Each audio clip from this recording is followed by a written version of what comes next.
Tak, we need to admit Tak.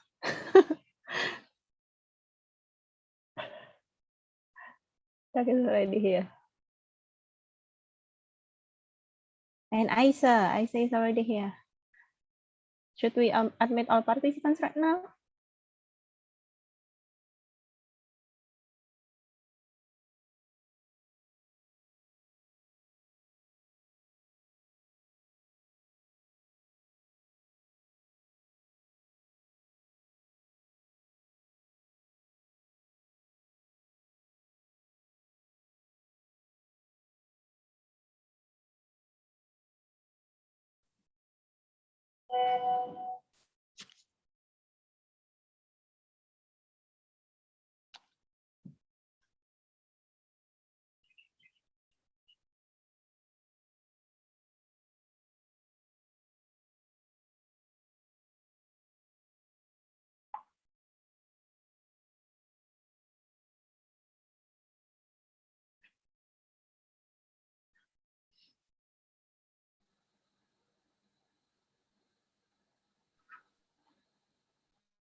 So before we start, there's some technical issue with the video, so I cannot play it. So I will then just welcome everyone verbally, one by one, or up until 5 minutes. Wait, I have the video. Oh my God, maaf ya, Lemon.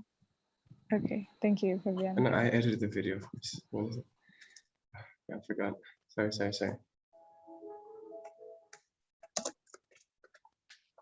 Aku share screen ya. Okay. I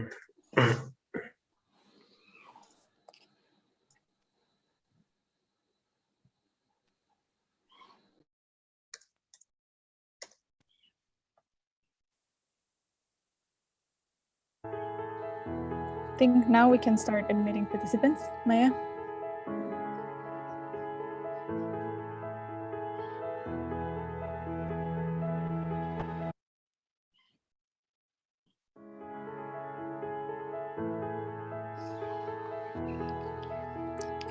Welcome everyone to Shuriko's 6th and Sustainability and Resilience Workshop. We are really happy to have you here. We will wait the first 5 minutes to admit everyone. And and we will start in 2:05 Central Indonesian time. Please enjoy the video policymaker. So the understanding project, is like Shuriko ongoing projects, slowly, but later on can be Tipping Plus and Land. Basically, the understanding is Biogas better. Initiative, funded by carbon offset.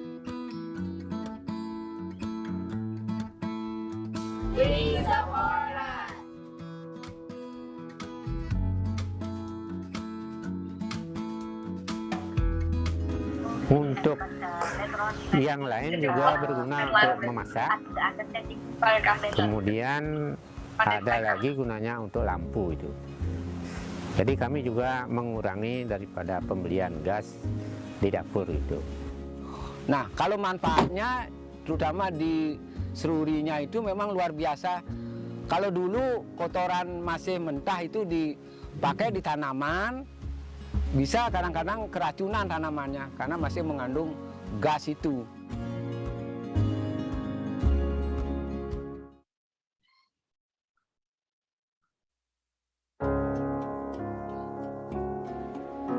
The livelihoods of many regions in the world are very intensive in the use of coal and carbon in their economic activities. Such activities include both coal extraction and consumption and may refer, among others, to coal miners, electricity generation, and traditionally carbon-emitting freight and passenger transport on land and sea. Climate protection is necessary and brings many opportunities economically and socially. But in currently coal or other carbon-intensive regions, climate policy is a threat. On top of that, as the COVID-19 pandemic has shown, many of these coal and carbon-intensive regions are much more vulnerable to systemic disruptions derived from unexpected shocks and events, possibly leading to unemployment rise, trade disruptions, and other negative effects. We call these sudden changes tipping points. However, tipping points are not always negative. Positive tipping points on the social and ecological level have also occurred in the past, such as the right to vote for formerly excluded people based on gender or race, the right to education, or the ban of whaling. In Tipping Plus, a 3-year project funded by the EU's Horizon 2020 program, we investigate what we, policymakers, businesses and citizens, can do to help currently coal and carbon-intensive regions to transform and adapt to a climate-friendly, prosperous future. To do so, Tipping Plus brings on board an international transdisciplinary team of scientists involving multiple social science disciplines like sociologists, geographers, social psychologists, anthropologists, political scientists, economists, and others, working closely with practitioners and civil society organizations to advance the scientific understanding of tipping points and support successful energy transitions. Welcome to all the participants. The Landmark project will provide the answers. Our research is taking place across the world with 16 case studies in 5 continents. We capture the huge variety of ways that land is used, from rice farming to waste management. We observe land from both near and far using soil analysis and remote sensing data from satellites. State-of-the-art computer modeling will also be used to estimate the climate and economic impacts from scaling up some of the most effective land-based mitigation techniques. We also work closely with the people working and living on the land itself to capture their knowledge and experience. By the time our project ends in 2024, we will know how these land-based mitigation techniques help us reach global climate targets. We will also understand how scaling up these techniques might affect our economies and society. Do you want to be part of our research? We are looking for research projects, farmers, forest managers, and other groups interested in climate mitigation and land management.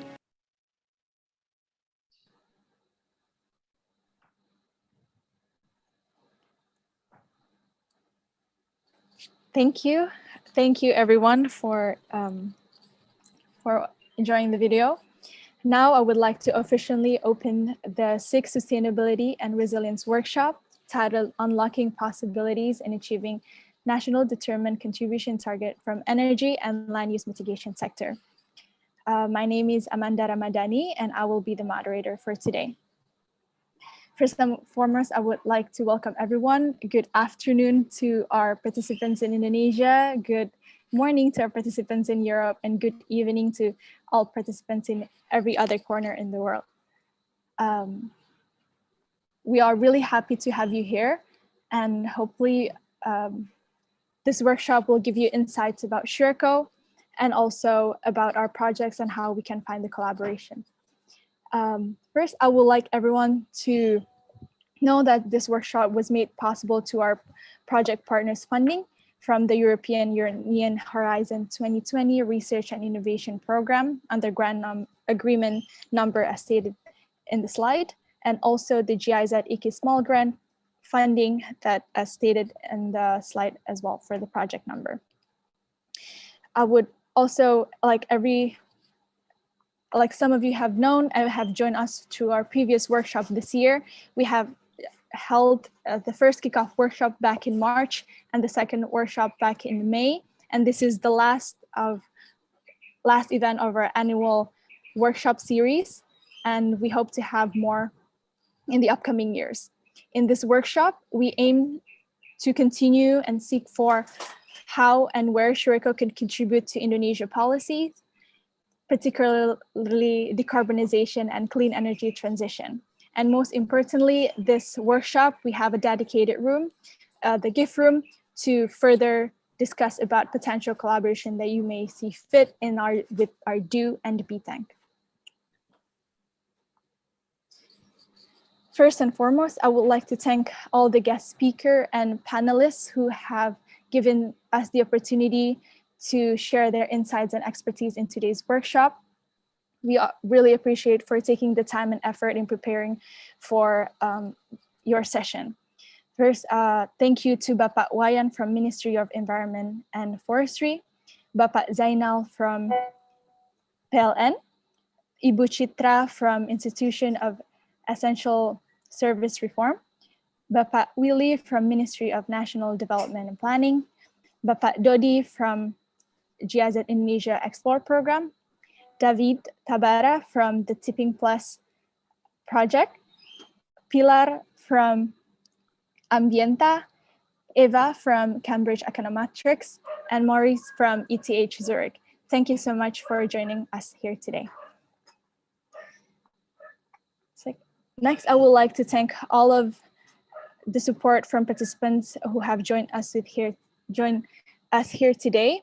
All our partners, government of Indonesia, all of our project partners, the journalists who also we have here today, our media partners who have promoted our events, and each and every one of you who have allocated the time and given us an opportunity to get to know you better in the Fgd session.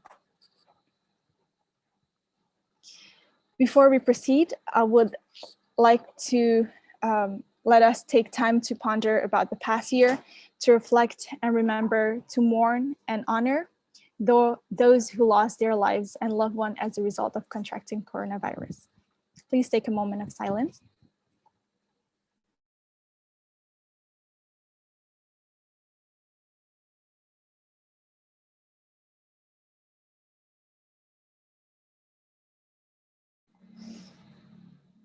Thank you. The silence over. Hopefully, we can survive this crisis and the recovery that each and one of us will bring in the future. Now, next, before we start the session, I would like to read the sequence of today's workshop. This workshop is divided into 3 main sessions. As you can see here, there will be introduction, which will be led by Shureko gift makers. And then we'll move on to Fgd session, focus group discussion, where there will be 4 different breakout rooms focusing on Shureko ongoing projects and also a collaboration room called gift room. And the third session will be presentation and panel discussion with our guest speaker and panelists, in which we will explore the tipping phenomena and potential land-based mitigation technology in land and power sectors. And last but not least, we will close it out with the Q&A session and closing remarks from the Shureko team.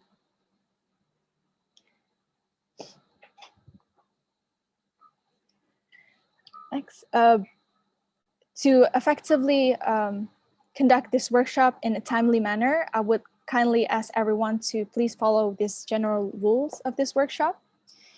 First, please rename your account with the following format. Name in parentheses your organization name. And you can see here example here. Next, the participants will automatically be muted except for during the Fgd session.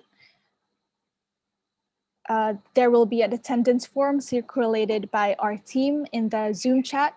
And please fill those out so that we can share the materials that we presented here today and also the report that we will create in the upcoming weeks. And if you experience any technical issues on this platform, please do let us know in the chat and our technical team will assist you.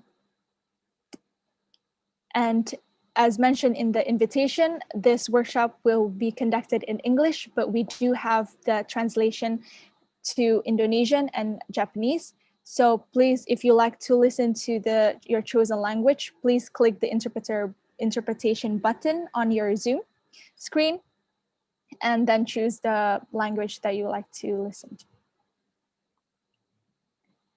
And at the end of the session, some of our Shureko team will reach out to you, to some of you, to volunteer 10 minutes of your time to give us a testimony of today's workshop that we will use for our testimony video. Please let us know if you have any question about these rules and we can help you in the chat. And again, for the last session in the Q&A will be conducted towards the end of the workshop. So we will collect all your questions during all the 3 sessions through slido.com. If you can go to slido.com and put this number, 6 Shirako, or you can also scan this QR code, you will go into the Q&A platform, and to submit your questions, please add your name or your organization name at the bottom section that is provided there, and also with the question format of the speakers that you directing your question toward. I will show this slide a couple of times in between, and so you will have, or we will also share it in the chat for you to access the Q&A platform. Now, without further ado, I would like to welcome our first speaker, Dr. Takashi Takama, who will present about to introduce about Shirako and all of our progress for our accomplishment and our exciting plan for the upcoming future. Please, I would like to give the mic over to Tak.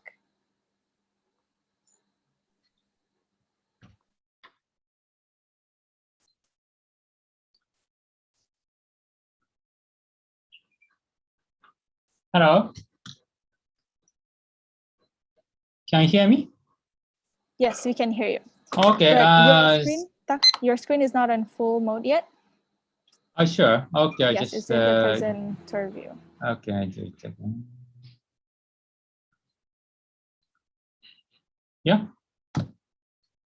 How about this? Yes. Good. Okay. So I have 10 minutes, right? 10 minutes. Okay. So thank you all for coming today. This is the 6th edition of our annual Sustainability Resilience Workshop. Once again, we will be discussing latest in the climate change and energy issues. But this is not only about research. It's also about the business and the practice, and it's also about education and the policy advocacy. This is because Shirako, Sustainability Resilience, is a think do be tank. So I explain what the think do be tank. So as a think tank, we have worked on the project related to climate change and energy. And also we consult government and international organizations. And some of our work has been published in international journals. And then based on those research, we make a business. So as a do tank, we provide so far roughly 30 biogas digester, and with the German government support, we're gonna install 40 more within coming months. And this will be connecting blockchain and as a carbon offset project. And also we also conduct a climate field school with the meteorological agent BMKG and the Stockholm Environment Institute. And then from the those farmers, we produce a coffee, chocolate, and then we sell internationally and locally.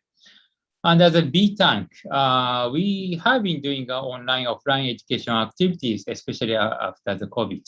So, for example, every year we provide short courses, sustainability to Tokyo University, and with Tiger Moth, we give a SDG lecture in the Clark Memorial High School.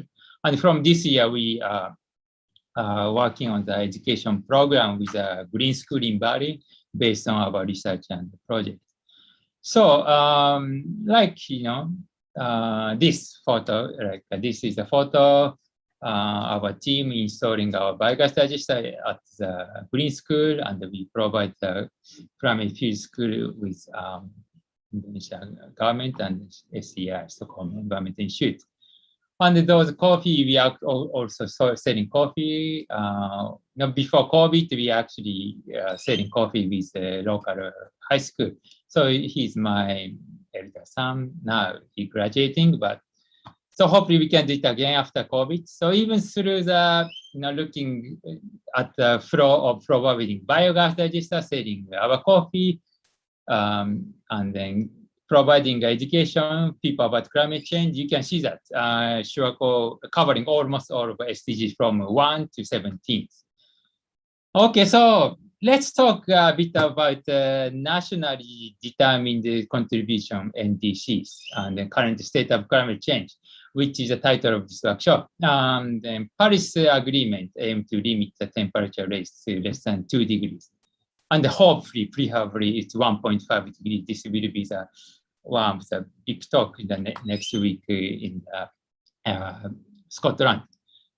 And then, however, I mean, even the report was published by UN, and under the current target situation, temperature could rise possibly 2.7 degrees by the end of the century.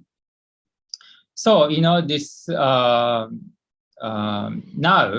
192 countries submitted this NDC, and then it's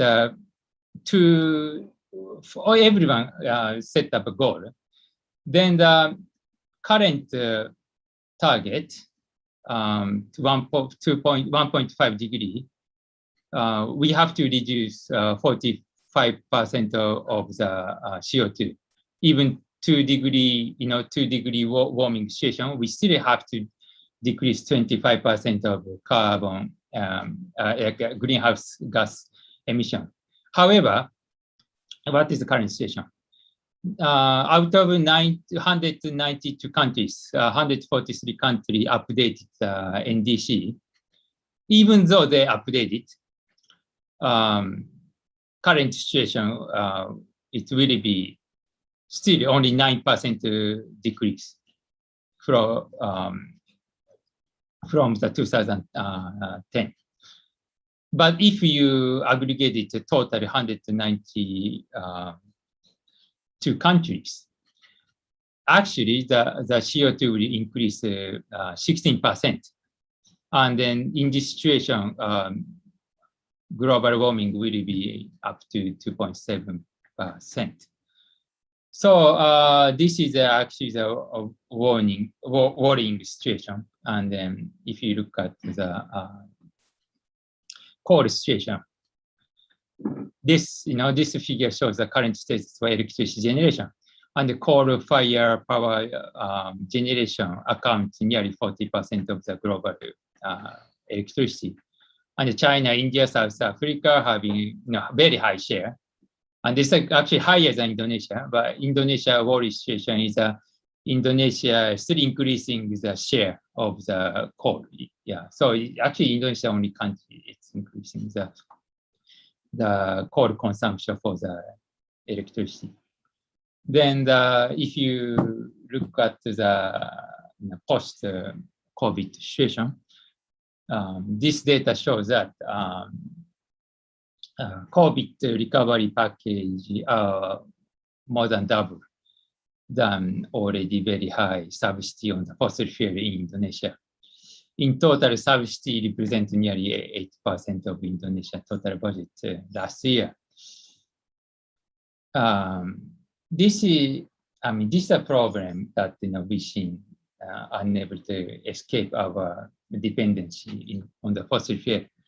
But also as a young country, we know that Indonesia needs to focus on development, which require consumption of a large part of energy.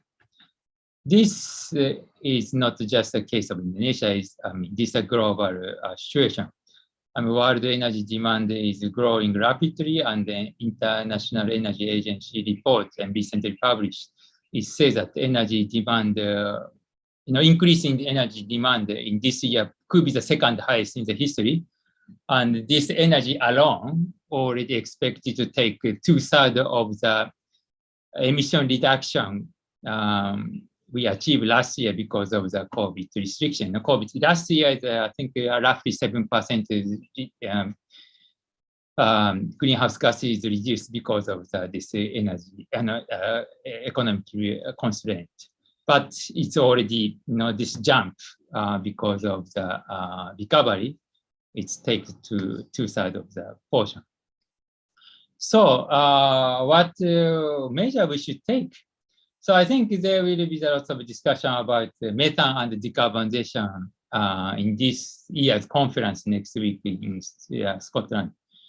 It's, for example, this is a recent UN report. They updated the assessment report. And this report shows that it's already 1.1 degree increase. And then this part sees that this two is the carbon emission and the methane. So, this is the two of the top greenhouse gas generated by human activities. And then to reduce carbon and CO2, we have to give up the use of energy. But the reduction of methane gas is different. You can actually do opposite. You can use more methane energy. Depends on how you calculate, but the methane gas is 25 to 100 times stronger than the carbon dioxide in terms of greenhouse gas effect. So simply using the methane gas to make a carbon dioxide is a great way to reduce the greenhouse gas. So good, I guess this year many people gonna talk methane gas because it's very low hanging fruits. Even we see that many, the magazine, even the news article talking about this. Another one is decarbonization. So this is a UN IPCC publication, special report 1.5 degree forecast and how we achieve that. As you see that all scenario once go up beyond 1.5 degree and they might be going down to 1.5, maybe stay around 2 degree. So this is called overshooting. So the report also said that we need a technology decarbonize atmospheric CO2, and then our project also tackling on this. So this is my last slide. So this is what we're doing it. So our Think2B tank activity and the project we are discussing today also related to methane gas and decarbonization. As a think tank, we are researching the way to decarbonize the land use as a think tank. And as a do tank, we are going to install the biogas digester to reduce methane gas. This is supported by German government and landmark supported by European Commission project, European Commission. And then we also even, we're gonna link this biogas and then decarbonization, try to link into the carbon offset through blockchain. And as a B tank, we research and then hopefully make a policy recommendation on how to Indonesia can achieve a low carbon development. This is a Tipping Plus project. So this project will be explained more in detail, our team, who we call gift makers. Thank you very much.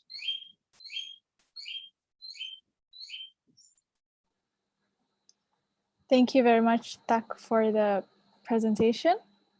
Again, if you have any question for Tak's presentation, please go to slido.com and submit your question there.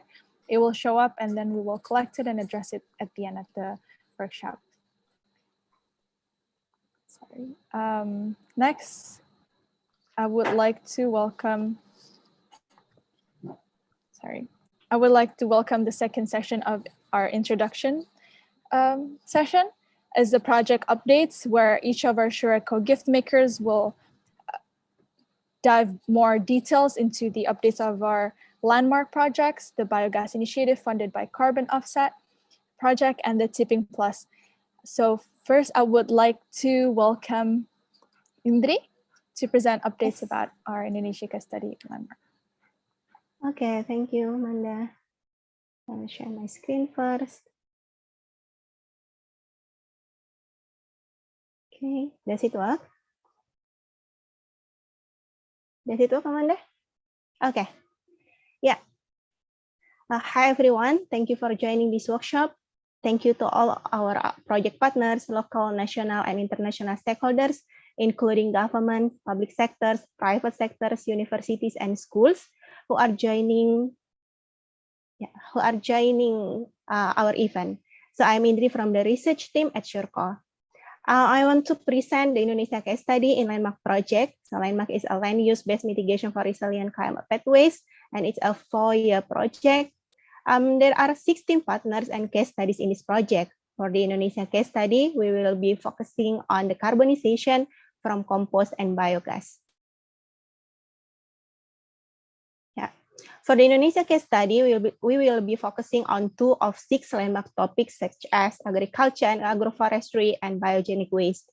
We will compare 3 case studies of biogas and compost. as we install our biogas in coffee and cacao farms in Bali and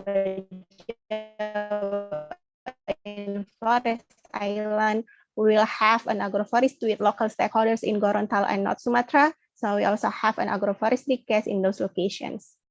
To research the implementation at local, national, and regional levels, we will assess through stakeholders engagement, remote sensing, simulation modeling, and assessment on climate risk, co-benefits, and trade-off.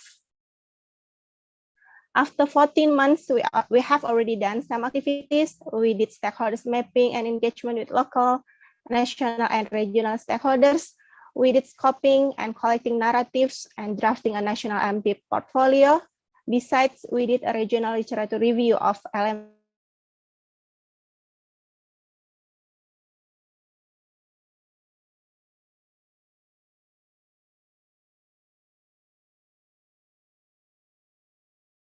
Apologies, I think there. Okay, sorry, I think, yeah, there is a problem with my connection. Sorry. Yeah, does it work, Amanda? Yes, we can hear you and see the slides. Thank you. Yeah, I apologize to everyone. I want to continue my presentation. Yeah, after 14 months, we have already done some activities. We did stakeholders mapping and engagement with local, national, and regional stakeholders. Then we did scoping and collecting narratives and drafting a national LMP portfolio. Besides, we did a regional literature review of LMP implementation in Southeast Asia. Then we are currently working on pre-model matchmaking and exploring modeling scenarios and pre-data collection.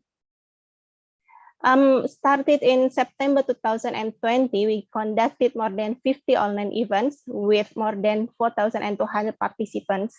And then in these events, we introduced and disseminated landmark project. We also interviewed around 60 stakeholders at local and national levels together with Tipping Plus.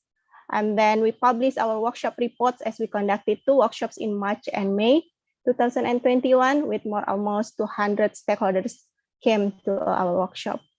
In our last workshop, we collaborated with Open Government Indonesia of the Ministry of National and Development Planning, or Bappenas.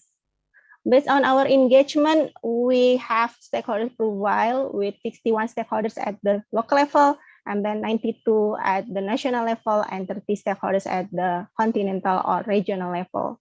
And then we will engage with these stakeholders to continue do an iterative process to improve LMP narratives, qualitative assessment, and scenarios. In LMP scoping, we identify some implementations of negative emission solutions in forestry and peatland, agriculture, and waste sectors. In addition, biochar has been implemented in several pilot projects in Indonesia. However, there's no specific policy and target yet for this implementation. For carbon capture technology like BECCS or bioenergy and carbon capture storage, the policy and development are still underway. Carbon capture storage is planned to be used in the fossil plantation first in Indonesia.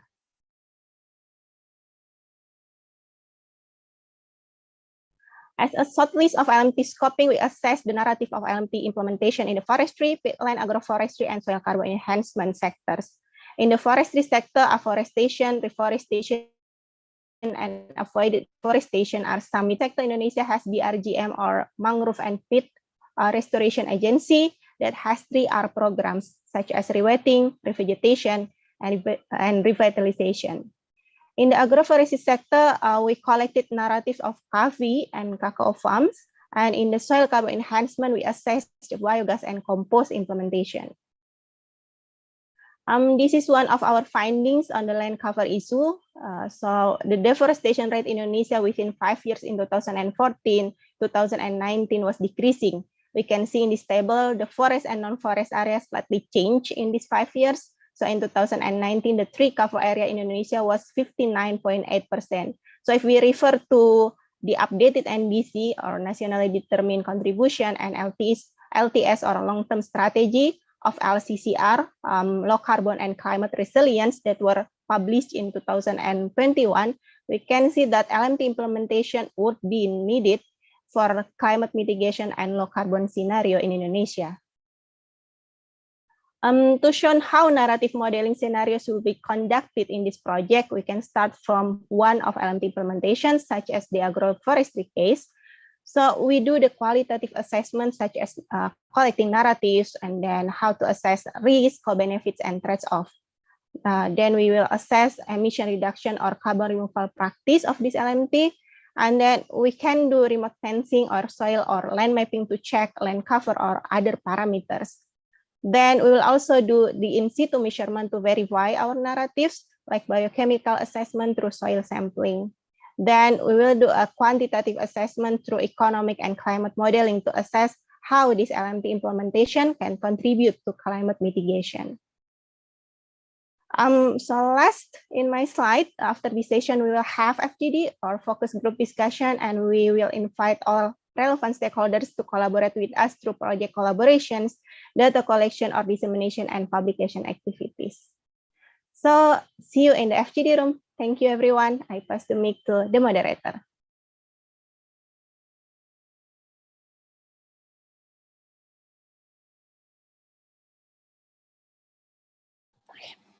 Thank you, Indri, for the presentation. Hopefully, as a reminder, all of this introduction session will be really useful when you go into the FGD breakout room of your choosing during the RSVP forum. So next, I would like to welcome Fabian to present our updates about our biogas initiative project funded by Carbon Offset. Thank you very much, Amanda. Now I'm sharing my screen. Can you see it? Yeah? Okay, great. Thank you. Hello, everyone. My name is Fabian. I'm from the Think Research team and also the Do Engineering team. And today I will be presenting one of our Do Tank projects, which is funded by GIZ's International Climate Initiative, ICI, called Biogas Initiative for Agriculture in Bali and Flores, funded by Carbon Offset. So for those who have joined the previous workshop, I welcome you back. And for the newcomers who are unfamiliar with this project, not to worry, I will restate the project goals and as well as updates so that afterwards we can have a fruitful focus group discussion together to receive inputs on how could we progress and successfully implement this project.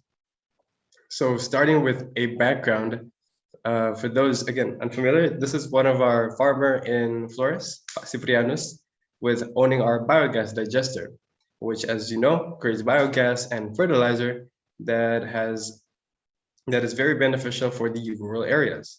Now, the main project incentive was how do we actually scale up our biogas technology?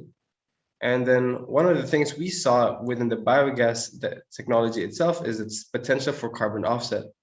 Biogas has the potential to offset carbon on all four of the climate change drivers, from nitrous oxide, from the synthetic fertilizers, from methane, from the cow manure, animal manure, the carbon dioxide from deforestation, and also black carbon from firewood burning. All these together makes biogas the perfect technology to identify the carbon offset that we can sell.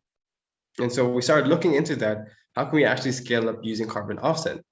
Now, in terms of selling carbon offset, this is the simple formula that is how it's conventionally done, where we're going through a certification system and then do the carbon trading. However, because of the high cost of the certification, we want to avoid it by using blockchain technology, because then we can find a way to secure the data of our biogas in the most trustworthy way without actually bearing cost of third parties. Now, of course, to replace the legitimacy of certification, this is where we wanted to create our own publication of our biogas carbon offset. Now, maybe some of you are asking, but why go through the hassle of developing a blockchain or using this technology, or just rather than just going to the certification route? The other thing that the blockchain does is by cutting the cost and having the real-time data. So this is a picture of the gas meter that we were putting in each farmer. We can also provide real-time, more trustworthy data, more focused, and then we can also share this income to farmers. So farmers are not only receiving the biogas and bioslurry, but also receives monetary income. This is an additional incentive because we want every unit to last as long as well. So this is a win-win situation, right? And so in the project goals from the from the project perspective, we have to submit a proof of concept. This is the project aims. We want to create. We want to start with at least testing the 5 gas meters, so we can collect data centrally, analyze those data testing, and then start to identify blockchain options to connect to the carbon link. Obviously, we wouldn't have the amount of budget to create our own blockchain system. It is about connecting to existing systems and find ways to actually make this happen. And so the current progress that we have now is, this is a picture in Flores a few weeks ago where I was showing how to install the gas meters. And then this is one technical side, testing the data integration, and also creating a technical roadmap, which is looking into options for collaboration. This is a picture of Ether cards and Klima DAO to look into ways that we can collaborate with existing platforms to sell our carbon offset. And now it boils down to these 3 processes. To create a self-sustaining system, we need to evaluate certain things in our system to make it resilient, which is the marketing part of looking into carbon offset purchasers, creating a blockchain platform, and finding a channel that is best to monetize money for farmers.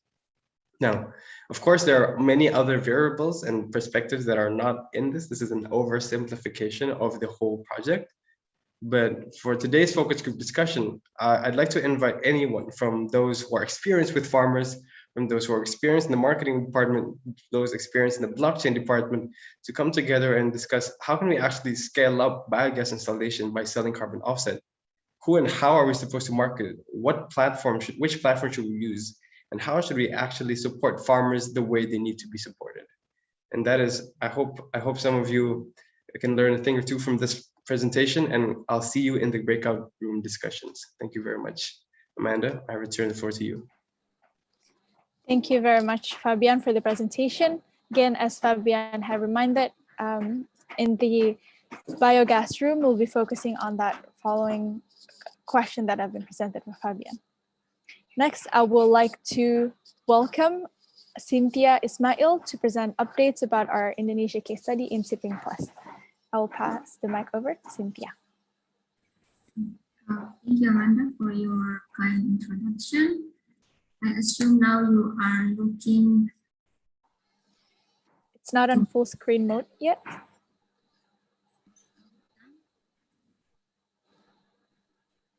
Yes. Yeah, greetings to everyone. Thank you for joining us today. I'm Cynthia, and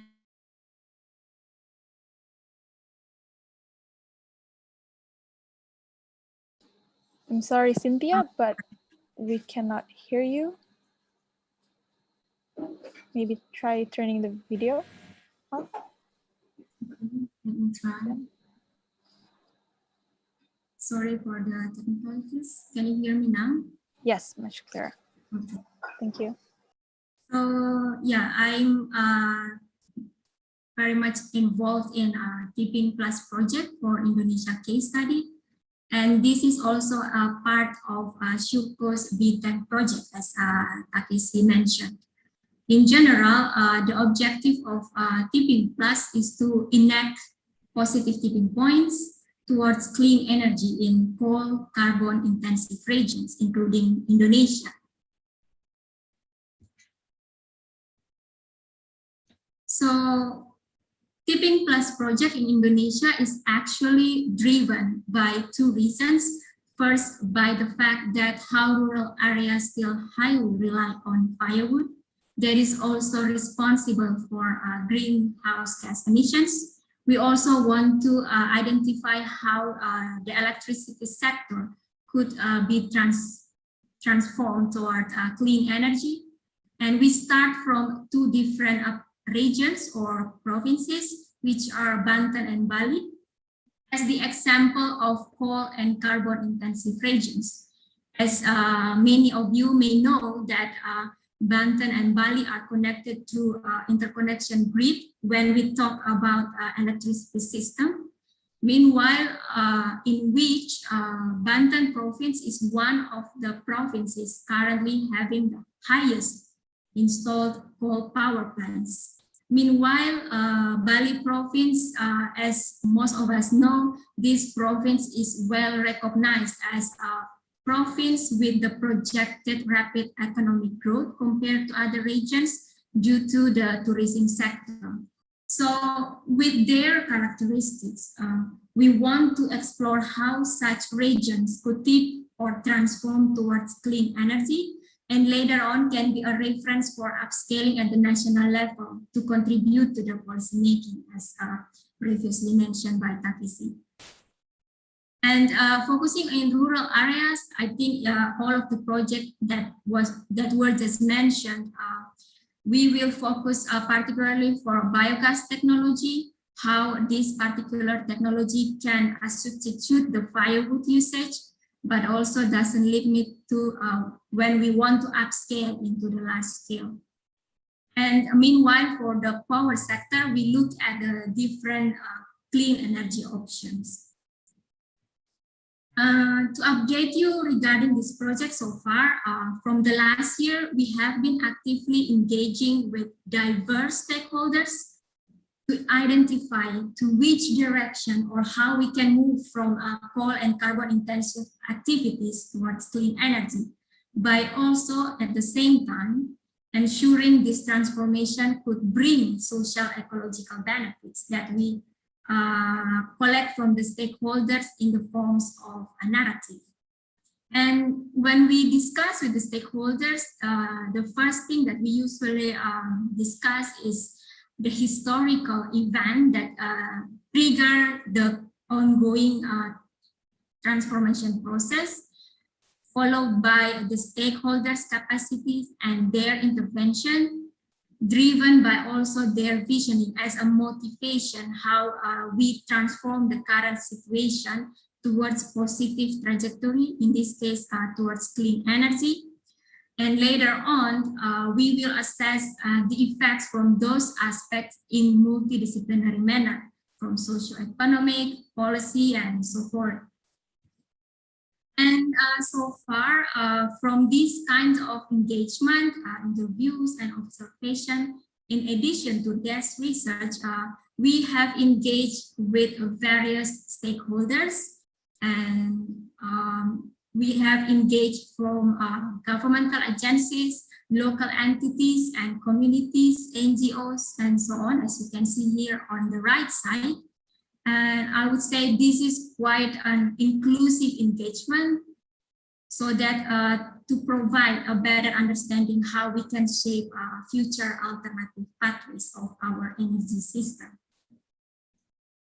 And these are the, based on our engagement, there are two themes emergent from our engagement. First of all, the system, based on some stakeholders, it should be more decentralized, or some say that it should be more flexible to manage all types of clean energy. And the second, all of our social, industrial, economic activities should be electricity basis. And these visioning are mainly driven by three drivers, I would say. First, the resource availability and technological option in which clean energy should be dominating, in parallel with phasing out the fossil fuels. And the second one, how the policy intervention could support a clear target, how we want to shape and realize this vision.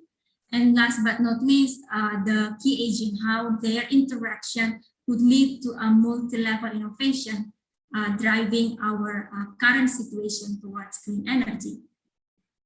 And as I mentioned, and also previously mentioned by Takashi, later on, these dimensions will be assessed from scientific perspective, so that we can also contribute to the policy making.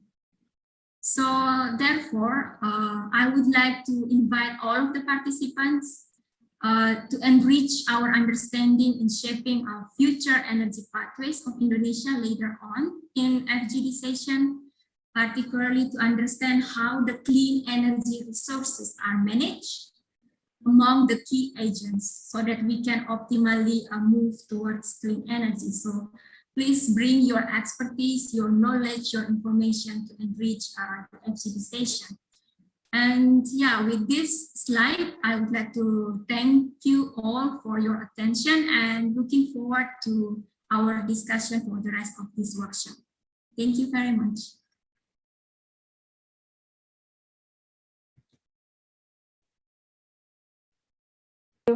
Thank you very much, Cynthia Ismail, for the updates on Tipping Plus project.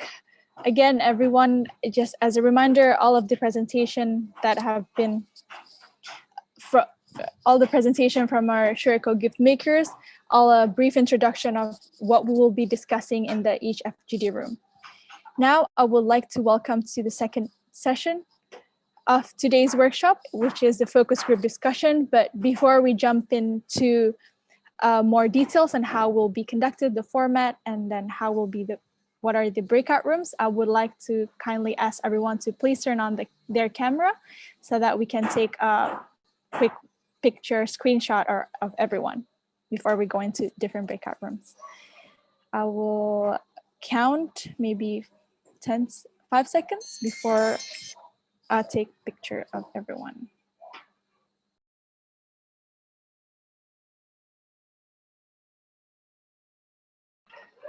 Okay, I will count 2 times. There are 4 slides, so I will count 4 times. Okay, 1, 2, 3.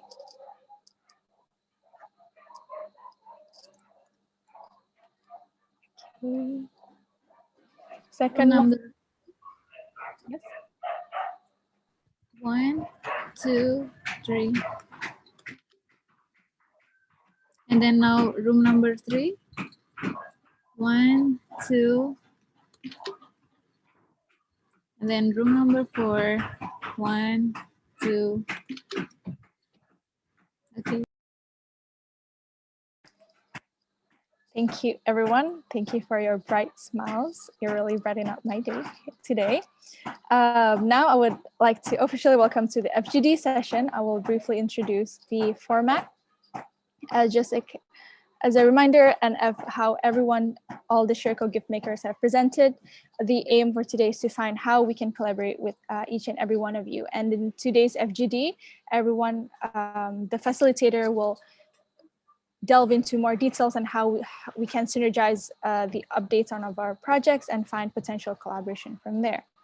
There will be 4 different rooms focusing on the ongoing projects. The first room led by Indri about land-based mitigation. The second room led by Fabian on the biogas carbon offset initiative.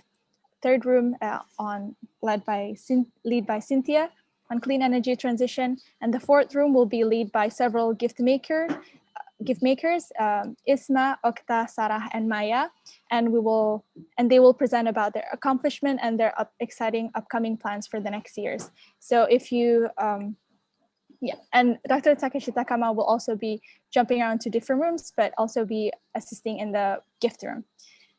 So yes, without further ado, next thing, as you may have known in the RSVP form, you have selected a specific room of your choosing, and then you will be assigned as such, but you are also welcome to choose different room by clicking on the breakout rooms later on when we open all the rooms and choose the breakout room that you like to join. Okay. Okay, then I will let our technical team to please open up all the rooms. You will, notification will show up and you may click the join and then you will go to your assigned room. I will see you in 30 minutes. Bye.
Selamat sore.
Welcome back, everyone.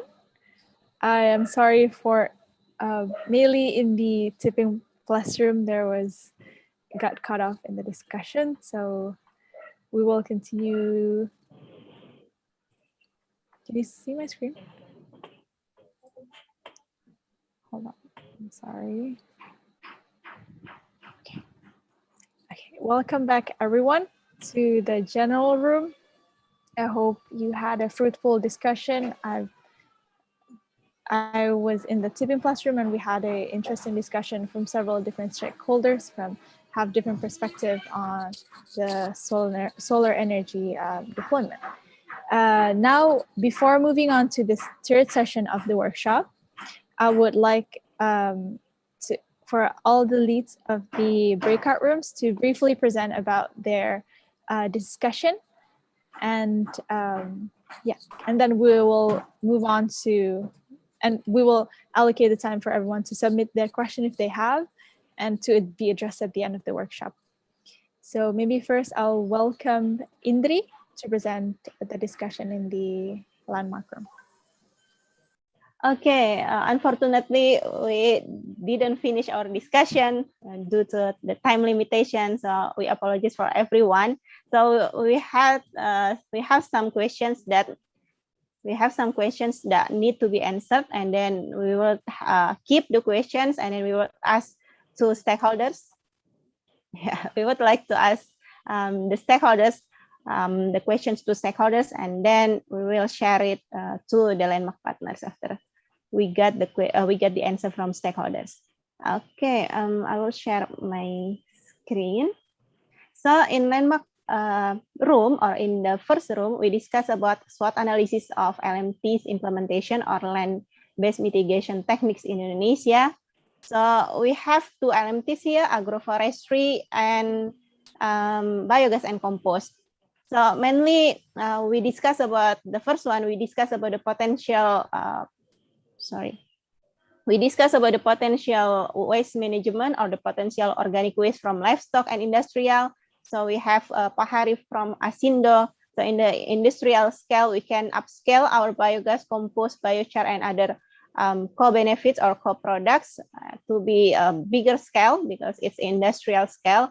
And then it would be the potential feedstock for composting and biogas. And then in compost and biogas or in waste management, we can contribute to soil carbon enhancement, and then we can store or we can do carbon sequestration through compost and biogas. And then the interesting discussion would be from agroforestry sector, because we have some stakeholders from forestry, peatland, land-based, and from low carbon development sectors. So in agroforestry, we assess how the challenges and opportunities of agroforestry implementation in Indonesia. So basically, there's a huge potential how to implement agroforestry in Indonesia through plantations, coffee farms or cacao farms. But there are some challenges, or we can improve some stakeholders' capacity gaps or some gaps in implementing agroforestry. For example, there's no direct incentive for farmers to plant the trees. So we can we can have policy or regulation about farmers' incentive in this agroforestry sector. And then about social acceptance. Actually, if we can look at local level or local based implementation, we can have different backgrounds and different social assessment, and then this social acceptance would be the highlight of agroforestry implementation. So we need to assess the social characteristic, and then we need to improve the stakeholders' capacity gap and the social capacity gap, and how to disseminate the technology and practice into the social language, for example.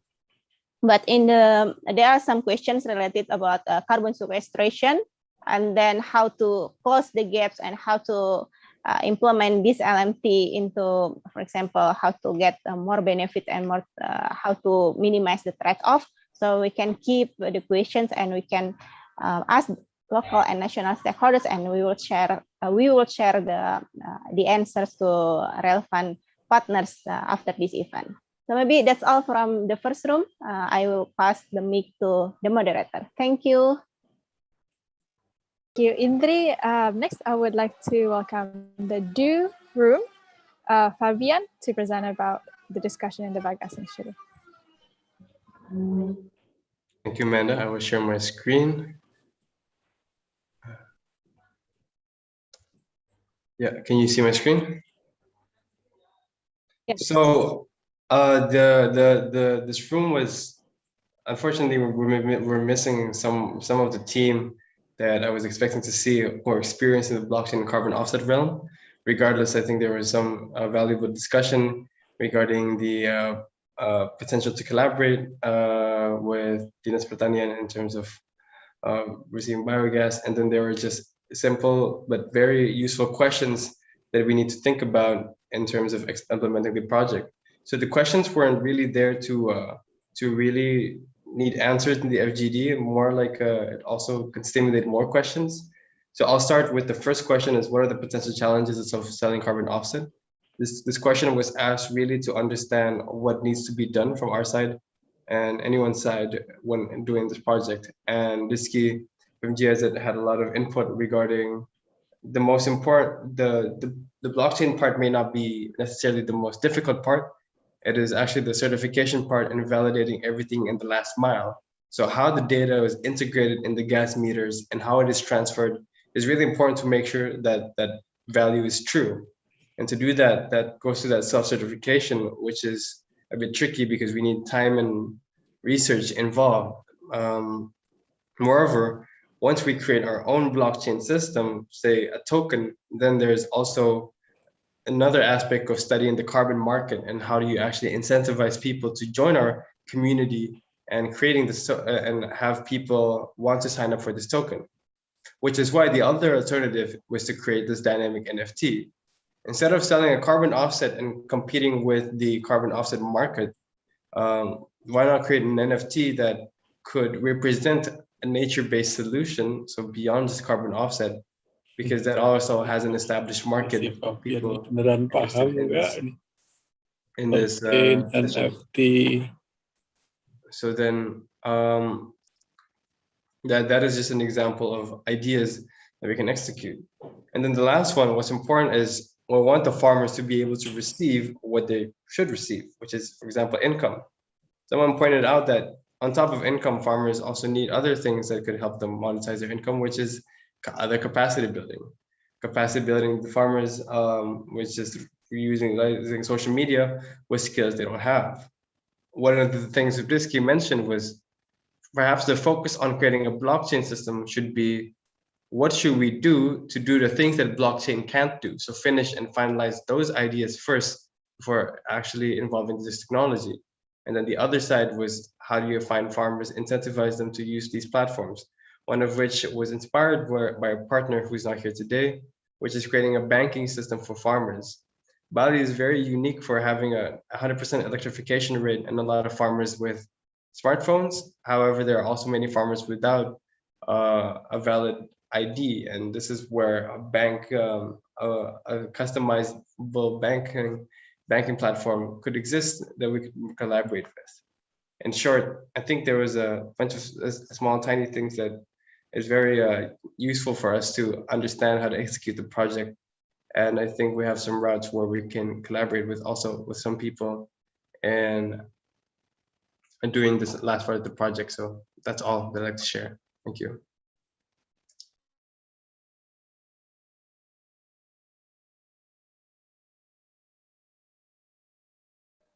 Thank you, Fabian. Next, for the sake of time, I would like to pass the mic over to Cynthia. Thank you, Amanda. So apologies for not turning on my video due to the connection. So yeah, basically we were aiming to discuss several technologies, but apologies for we cannot make all of the technologies to identify what kind of interaction among the agents. So basically, as you can see here, thanks to the participants that were actively contribute from their perspective. So we echoing the discussion from the Do room, in fact, it seems like financial issues are also encountered during our discussion. But above all, David also mentioned and highlighted that all of these agents should have different roles depending on time and scale in order to effectively operate and deploy this particular technology. So, and also we identify that in order to ensure the deployment until the community, here it involves various interaction, and the crucial one was highlighted is national government followed by local government in order to ensure the top-down coordination so that it can be implemented until the local level. Moreover, regarding the community, one of the stakeholders from ISR, Chitra, emphasized that it depends wherever the technology will be deployed. We should recognize what kind of needs and type of community that we deal with in order to increase their learning capacity so that the acceptance of particular technology could be well accepted.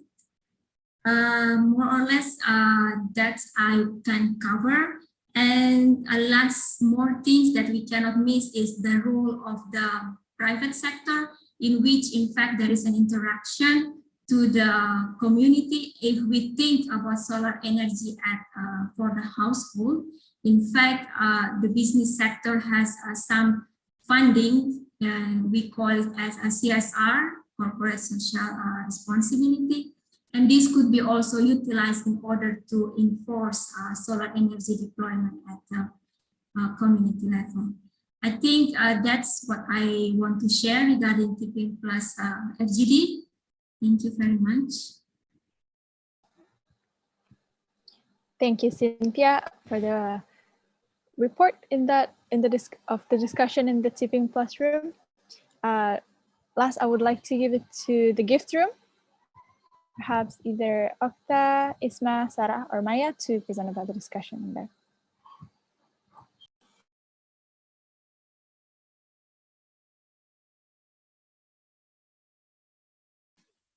Okay, so in the gift room, we actually talking about what all the potential collaboration that we can do in terms of our activities in the Do Tank and B Tank. So Surco, as the Think Do B Tank company, we want to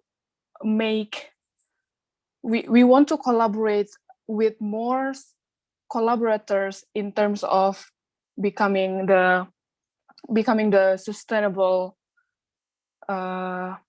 becoming the trusted sustainable educational program for all, and then to become the main supplier for the climate smart products. And then in this case, we're very open on the collaboration for making like training workshop, and then all other student program for more schools, for more companies, or for more other organizations. Thank you, Okta, for the discussion report. And as Okta mentioned, we will circulate the attendance form, and that would also include they will also include a space for you to explain what type of collaboration that you may see fit with your organization and companies. And I have seen some people posted their question in the Zoom chat. If there are any issues with the slido.com, you may able to do so, and I can help copy and paste it in the slido.com so that it's all collected. Now, thank you everyone for the fruitful discussion. I hope you enjoyed the discussion with our Shureko gift makers and also with other stakeholders. And hopefully we can all summarize it in the reports that we will disseminate in the following weeks. Now we have finally come to the third session of this workshop, the presentation and panel discussion, where we have invited guest speakers and guest panelists from our different from many partners, various partners, and we'll have a fruitful discussion and more interactive discussion in the general room. Now, without further ado, I would like to welcome our first guest speaker, Bapak Wayan from Ministry of Environment and Forestry, and the Honorable Bapak Wayan will present about the progress and status in achieving NDC target. I will share the presentation, and the time and place. The time and place is yours, Bapak Wayan, and let me know if you have any technical issues. Thank you. Can I start, Amanda? Yes, please do. Yes. Thank you very much, Amanda, and good afternoon, everyone. My name is Wayan Sudarmanan from the Senior Researcher at Center for Standardization of Sustainable Forest Management Instrument, Ministry of Environment Forestry. Yes, thank you very much for this opportunity to me for presentation the topic entitled Progress and Status in Achieving NDC Target.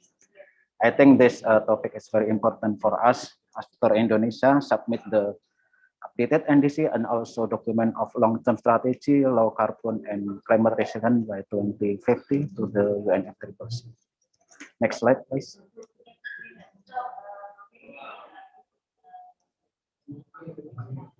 Yes, this is the outline of my presentation. I will brief from the introduction and then the expectation regarding climate mitigation adaptation plan in the future as requested by the committee.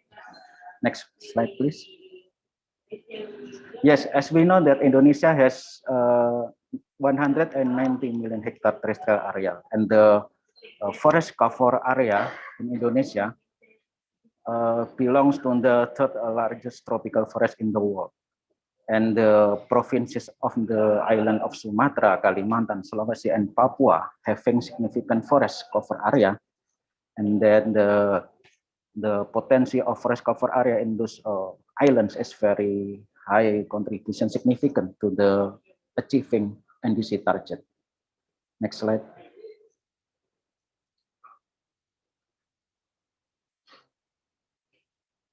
This is there are 4 important points in the updated NDC Indonesia in 2021. The first point is there is no changes in the emission reduction target 29% until 41% by 2030. And the secondly, updated about the information with existing condition, Vision Mission Indonesia Government 2019. And third, updated about the detailed explanation on elements of adaptation and means of implementation, as well as transparency framework. And the fourth point updated about the new commitment, oceans, wetland, human settlement on adaptation element. Next slide. Yes, this is the NDC, updated NDC target. If we see in the slide, you can see the greenhouse gases emission level in the updated NDC in the yellow color is slightly lower than previous intended national determined contribution in Indonesia. Especially in the part of countermeasure number 2 or conditional mitigation scenario. This is the updated NDC now 2021. Next slide. Indonesia has developed a document long-term strategy, low carbon and climate resilient 2050, according to the long-term vision of Indonesian government. The document, according to the 4 elements, the first is control, central role, and secondly, according to the vision Indonesia by 2045, and also economy and investment, and the last, this document established according to the strategic supporting issues. Next slide. This is the existing progress and achieving in climate change action and result-based payment. Since 1992 until 2020, until 2021, Indonesia have significant progress or significant achievement regarding with climate change action, and also in terms of result-based payment. During during the last year, 2020 until now, 2021, Indonesia has the support from international donor, from the Green Climate Fund, and also from the World Bank Forest Carbon Partnership Facility Carbon Fund. And also now Indonesia still ongoing process for establishment of presidential regulation draft on carbon economic value. And also we have submit updated NDC and also document LTS-CCCR to the UNFCCC. Next slide.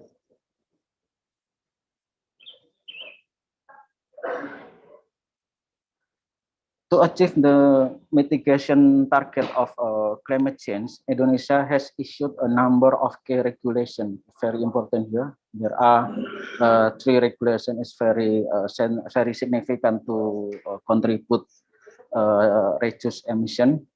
The first is government regulation number 104 year 2015 about on the changes of forest and use and function.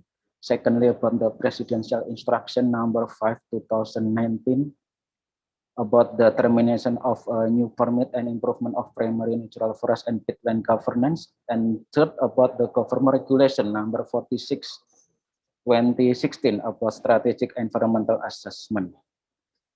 What about the achievement significant Indonesia to reduce emission? Indonesia significantly reduced deforestation by about 75%.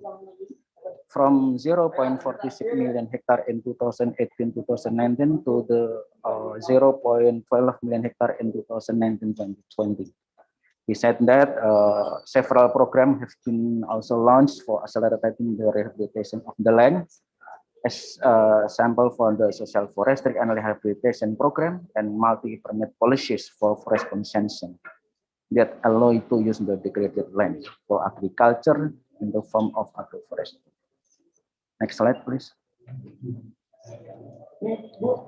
Yes, this is, I think, interesting point for Indonesia now. especially in the global level. In the perspective of ecosystem potency, Indonesia still have very good sustainability guarantee to address the climate change mitigation adaptation in Indonesia.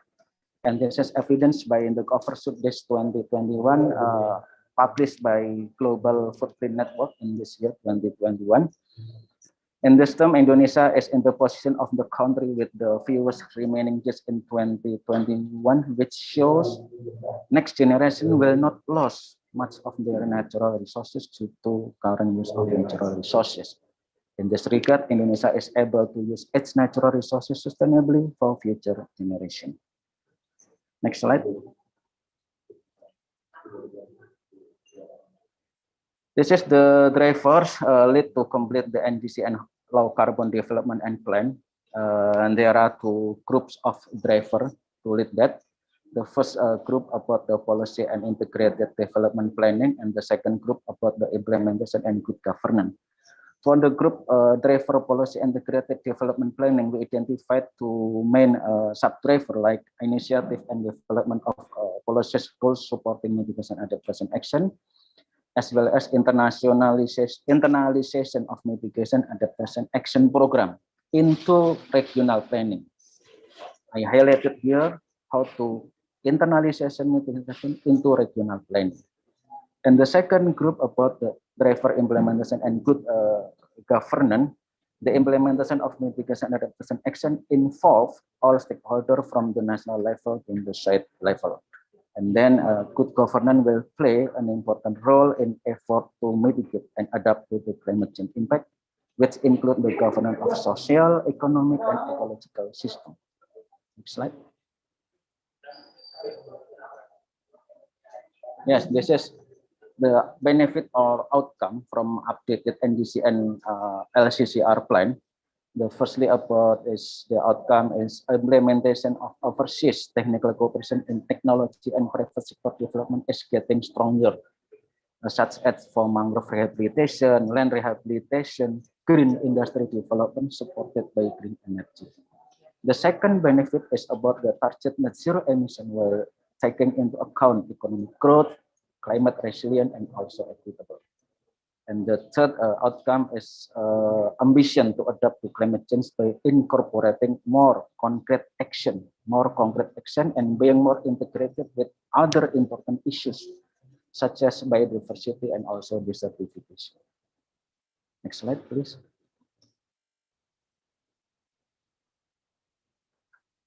This is the challenges and opportunities. We have the challenges how to achieve the target NDC. Several challenges as shown in the slide. Total population now we have 270 million people, population census in 2020. The population below the poverty line is still quite high, and forest area cover is decreasing. Most of the food needs are supplied by import.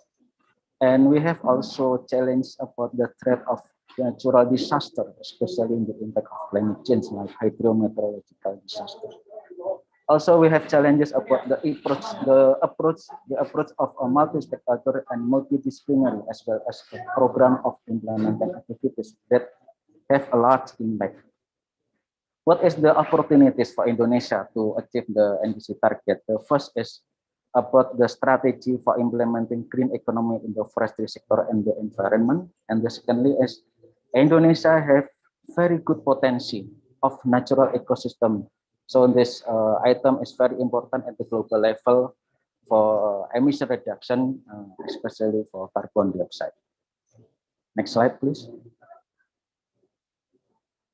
We have the expectation regarding climate mitigation adaptation plan in the future. The first is involvement of all parties will determine the success in implementing climate change mitigation adaptation from national level to the state level. And secondly, the process of communication and consultation must be carried out intensively with all parties from national level to state level. And the last expectation, we hope the green economy strategy can be implemented and its incentive mechanisms are an important key in implementing future climate change mitigation and adaptation actions program. Next slide. Yes, that's all my presentation, Amanda and everyone.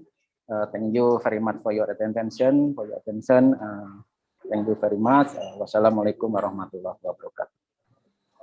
Waalaikumsalam warahmatullahi wabarakatuh. Thank you so much, Bapak Wayan, for the presentation. We have one question addressed to you from Aisa.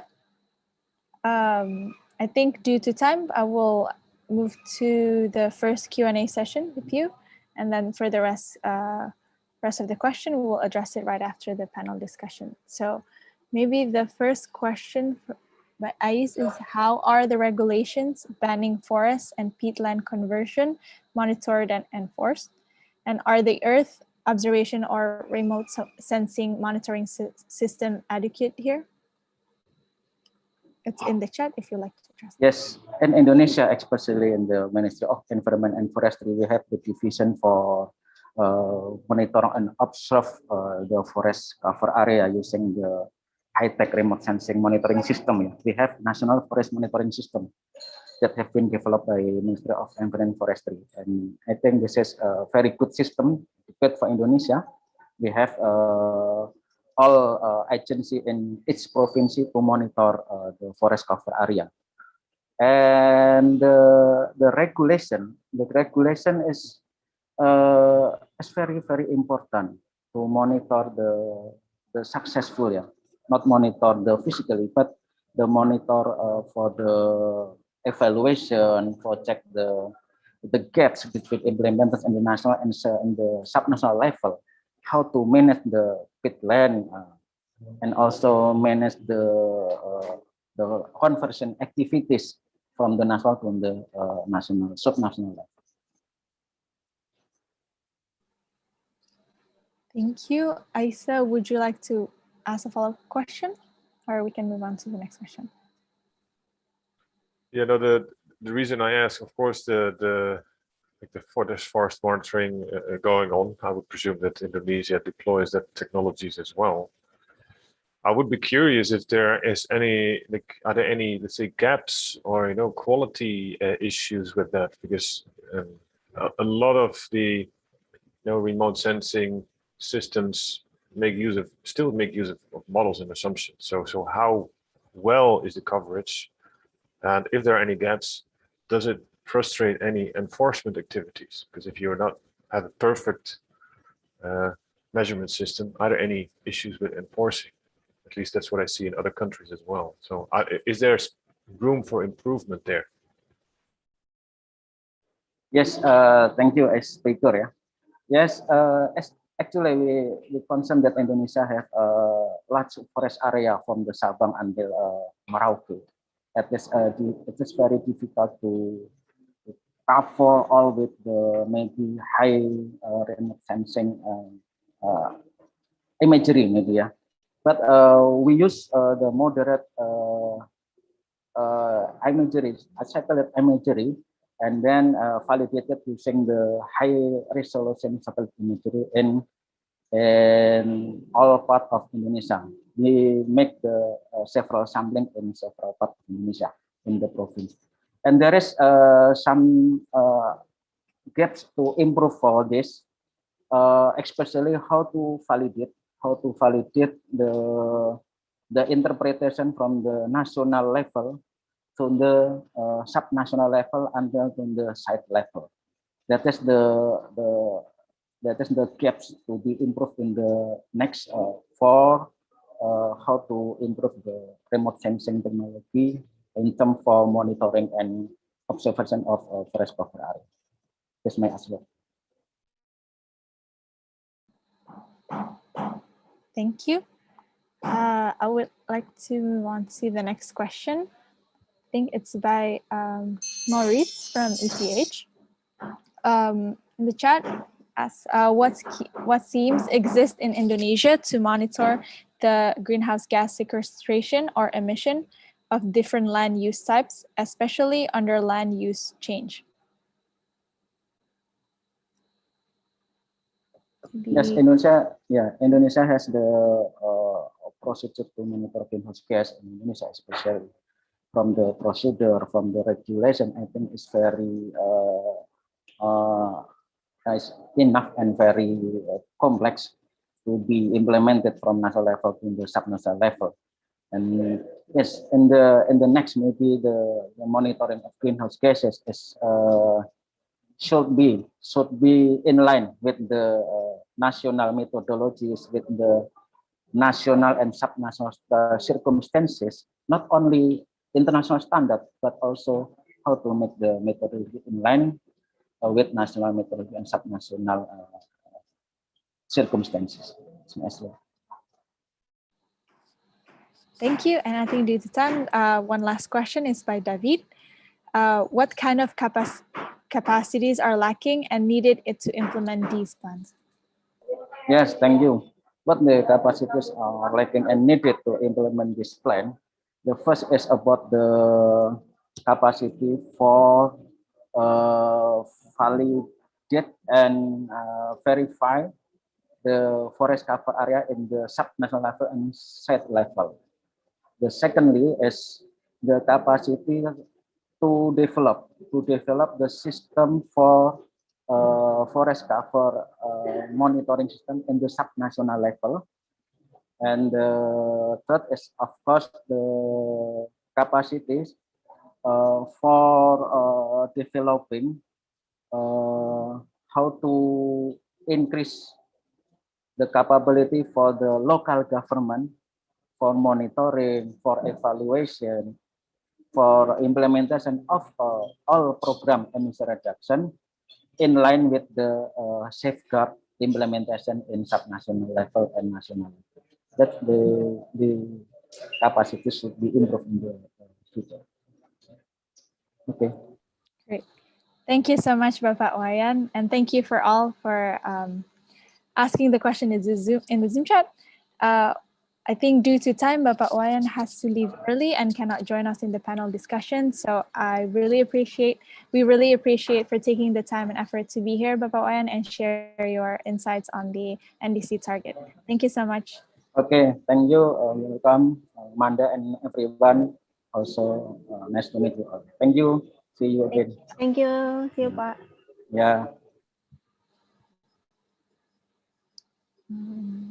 Sorry. Okay. Thank you all for staying up to the third session of this workshop.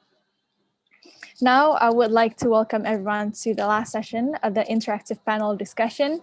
And sadly, I will not be moderating for this part. I will pass the mic over to the moderator for this panel discussion, who is Fabian, my colleague from SureCo, and who also presented about the biogas initiative. Please, I will pass the mic over to Fabian. Okay, thank you very much, Amanda. Hello, everybody.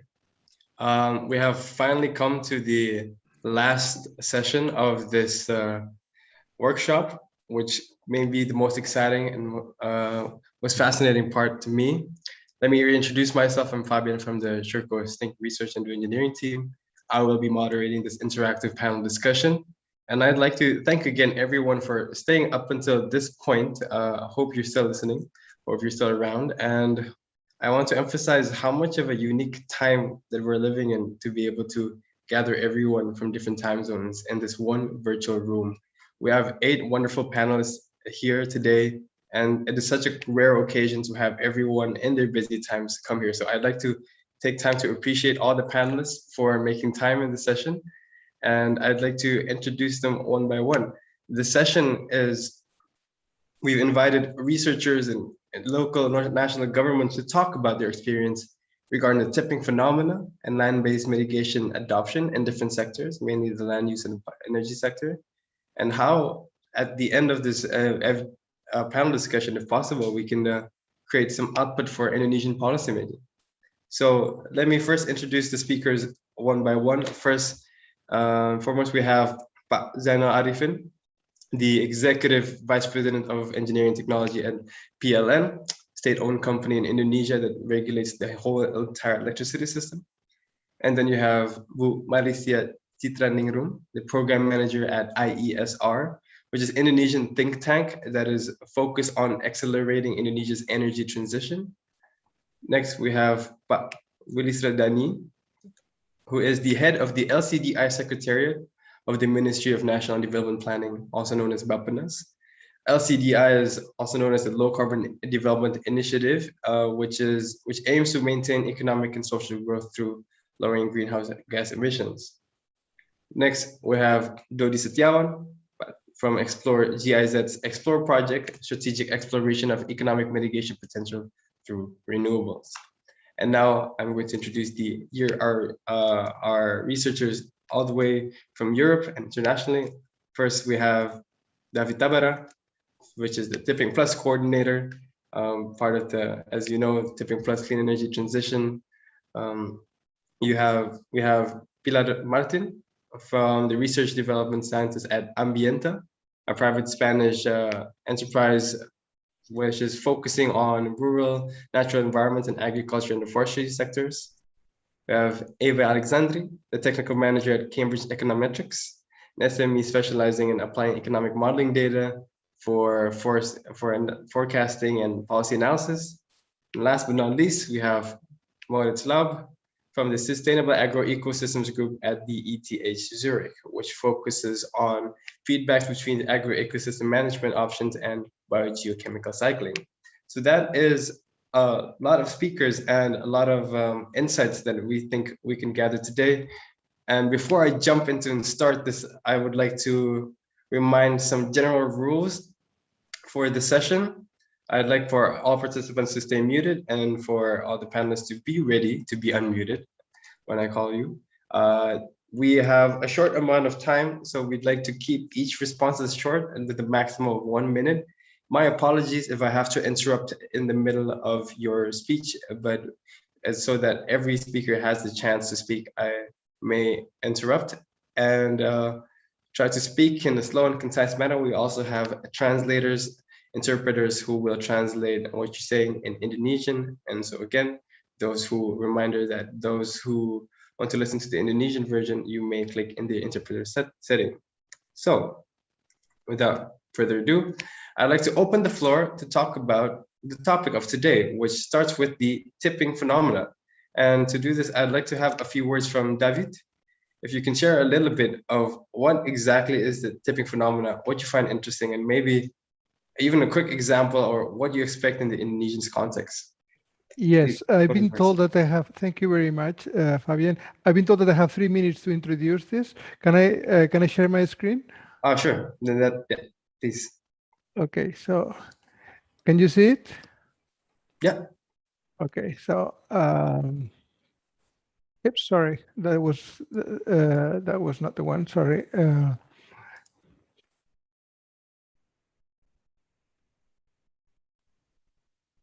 Sorry, there was a mistake here. I am very, very sorry for this.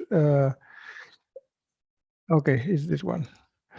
Okay, yes, just 2 things about tipping points. The concept, just when we're talking about tipping points, we're talking about changes, structural changes, how to move a sector, we call a sectoral tipping points, from a particular trajectory to another one, which in our case is going from negative trajectory to a positive trajectory. We call it that sectorial tipping points. But we can also have systemic tipping points, changing several systems, changing governance regulations, changing larger nets of systems. So that's the distinction we have at the beginning. So changing just one sector or changing the whole system. The other thing when we're talking about tipping points is that we have 3 moments. We have conditions that change, there is a tipping event or disruptive event, and then a new conditions. And these new conditions may be then based on new attractors. So this is the 3 points. And lastly, the last thing I want to show is some examples, as Fabian asked me. Like for instance, when we looked at China policy at the moment, now it's getting this green policy, and now it's pulling down some inefficient coal power plants. But unfortunately, they are still replacing them with other more efficient ones, but still, so there is a sectoral tipping point, but not completely a structural systemic tipping point. But we look at another example of moments in which systems move to a different direction, like in the case of Germany. Germany, after the Fukushima accident, they decided to stop nuclear power. So they start pulling down as well nuclear power stations. And that is also what we call it a sectorial tipping point in terms that they move. So it's a moment in which the system changed to a different trajectory. But we can also talk about systemic tipping points. For instance, when we look at the case of Chile, there was an increase of public transport fees, a very small increase of public transport fees. And that created a lot of uprising that at the end, after 2 years later, or the uprisings started in 2019, they actually changed the whole constitution of the country. So when we're talking about tipping points, we're talking about those particular moments in which the system change or the sectoral change due to a small additional event or disruptive event. So that's the only idea I wanted to show you about tipping points. The idea that we change the system or the sectors derived from a particular event or process. That's my introduction on tipping points. Perfect timing. Thank you very much, David. So to quickly summarize, that was quite a lot. It could be events. It could come in different forms. It could change sectors, systems, governance, a lot of things. And correct me if I'm wrong, it's not exclusive to the energy sector, of course. This could be in the land use sector as well. So I think this is a good starting point to jump into the discussion on the Indonesian context. And so I'd like to perhaps ask one of the team in Indonesia to respond, perhaps Zainal, regarding the tipping, relating the tipping phenomena to the energy sector. Could you perhaps elaborate a little bit? What are the current interventions regarding energy transformation in Indonesia? Or what was the current system before and what do you expect to intervene in the future? If you'd like to share a few words. Okay, thank you, Fabian. Yeah. If we look at the tipping point, we should consider all determinant factors that affect the decision. For example, if we talk about how we would like to accelerate the energy transition in Indonesia, for example, we would like to accelerate the target for achieving the zero net carbon. We are already launched that our commitment is to achieve zero carbon is 2060. Because we have some challenging issue with the existing market electricity in Indonesia. So with tipping point, of course, we try to look at some alternative to accelerate, to achieve sooner, maybe not only 2060, but maybe sooner is better. But we should consider, the logic is like this. Of course, if we would like to achieve our commitment to achieve NDC sooner, the one key for energy sector is we should increase the penetration of renewable energy so much. The problem is, if we would like to increase the renewable energy, the main question is, where is the renewable energy will be penetrated, will be absorbed? Of course, it's the market. But the market right now in Indonesia, we have oversupply of electricity. For example, right now in Jawa Bali grid system, we already had 6,000 megawatt overcapacity reserve. We cannot use yet. So if we would like to build the new renewable energy, we should solve the problem, the overcapacity. Because if we still have overcapacity, oversupply, we cannot, supply the new renewable energy to our existing market in Indonesia. So one solution we have, how we phase out the coal-fired power plant, because the oversupply mostly coming from the coal-fired power plant. Is it possible? Very possible. We can phase out the coal-fired power plant sooner. For example, if we would like to stop all phase out the coal-fired power plant right now, is it possible technically? But the trade-off is huge. We should provide 250 trillion rupiahs for compensate the phase out of the coal-fired power plant. The question is how strong government will take the alternative. That's I think we should look at also that the tipping point will affect to not only what technical thing, not only about the to achieve the cleaner energy, but also how we dealing with the legal issue with the existing contract we already signed for the existing coal-fired power plant. It's consequently, we should provide the compensation money. Yeah, is huge. I think that's my opinion. Thank you very much, Fazana. Sorry, time is up. I want you to continue, but thank you very much.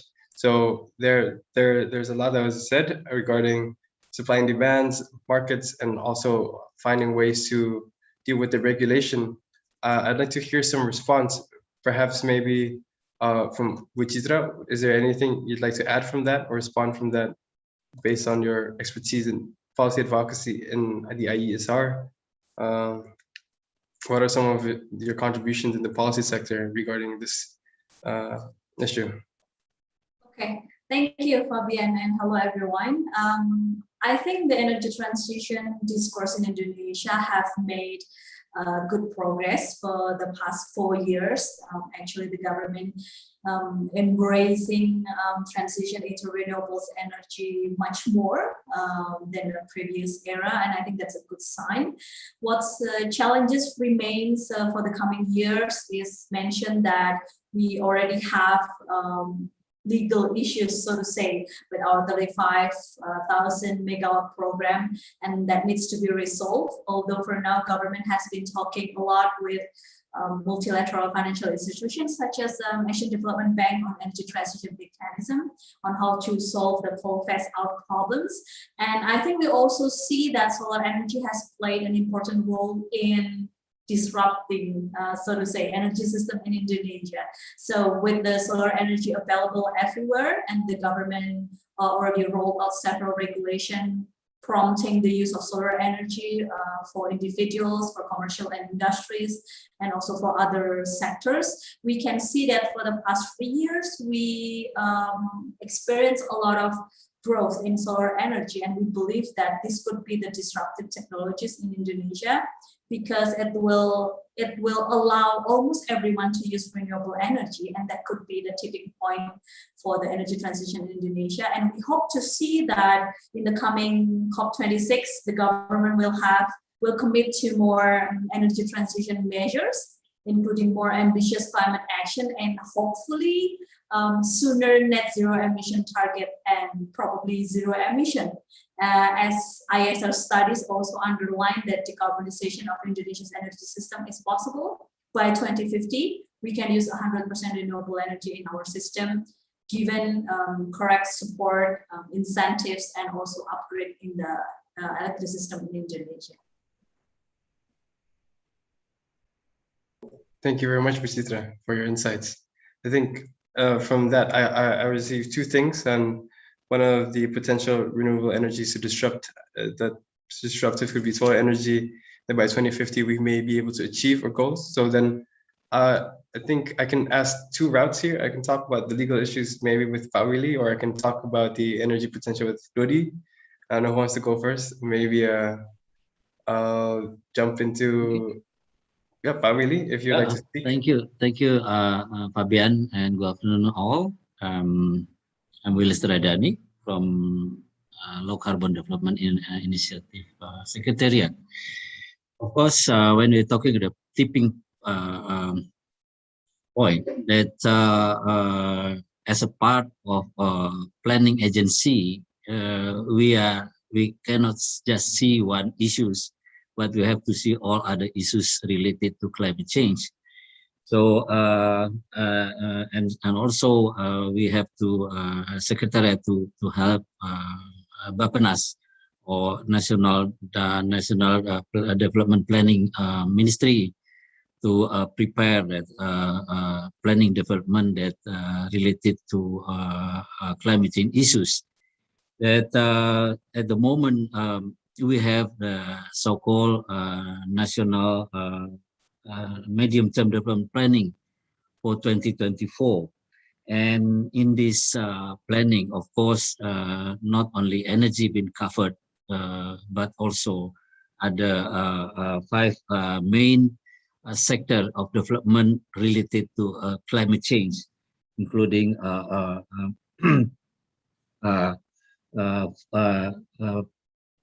energy and transportation, foreign land use, industry, marine and coastal, and waste, and also waste management.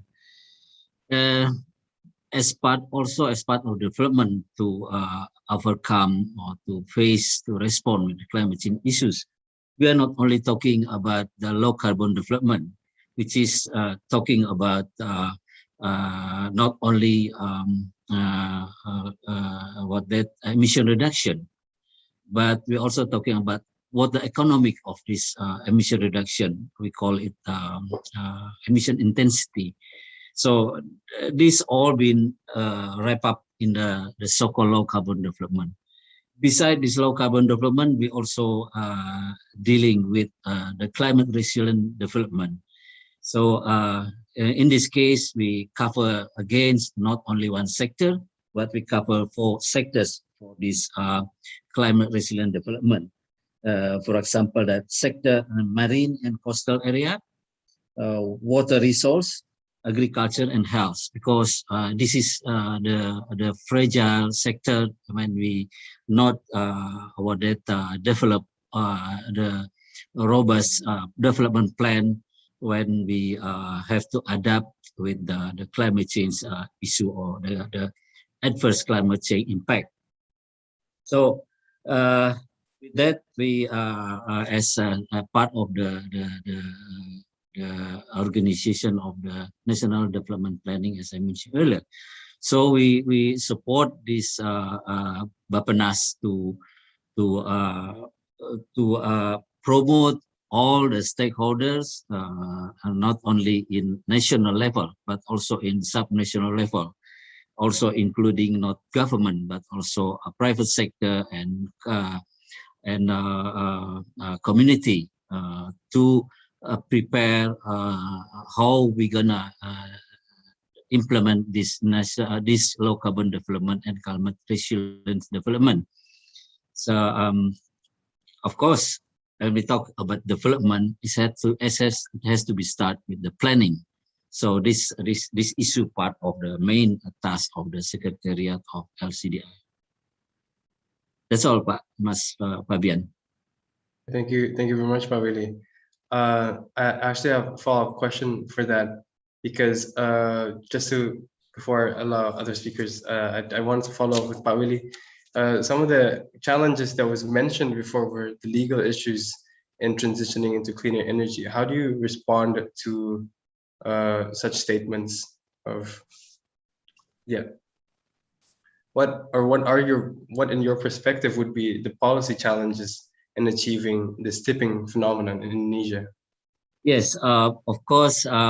Again, when we talk as part of governments, government alone is not able to cope with this issue. Government has to cooperate, has to collaborate with intensively and effectively with the other stakeholders, as I mentioned earlier, that private sectors and also the community, and of course in the broad meaning. Then to have a good collaboration, to have effective collaboration, we have to be at the same frequency. We have to be at the same understanding what we're going to do with this low carbon development of climate resilience, because this all affect us. the second thing that not only building the common perception, common understanding about this, but also how we're gonna finance this plan, because how excellent, how perfect a plan without any tools, in this case financial support, it cannot be implemented at all in all level of the development itself.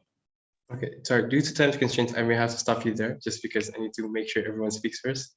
So I see that one of the important things that government has to do is to collaborate and also finding financial strategies. Related to this, thank you so much, Pak Willy.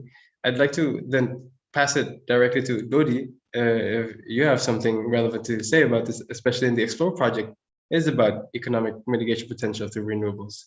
How do you see this project, or can you share a bit about how the project views renewables in Indonesia and maybe even methods to achieve this tipping point?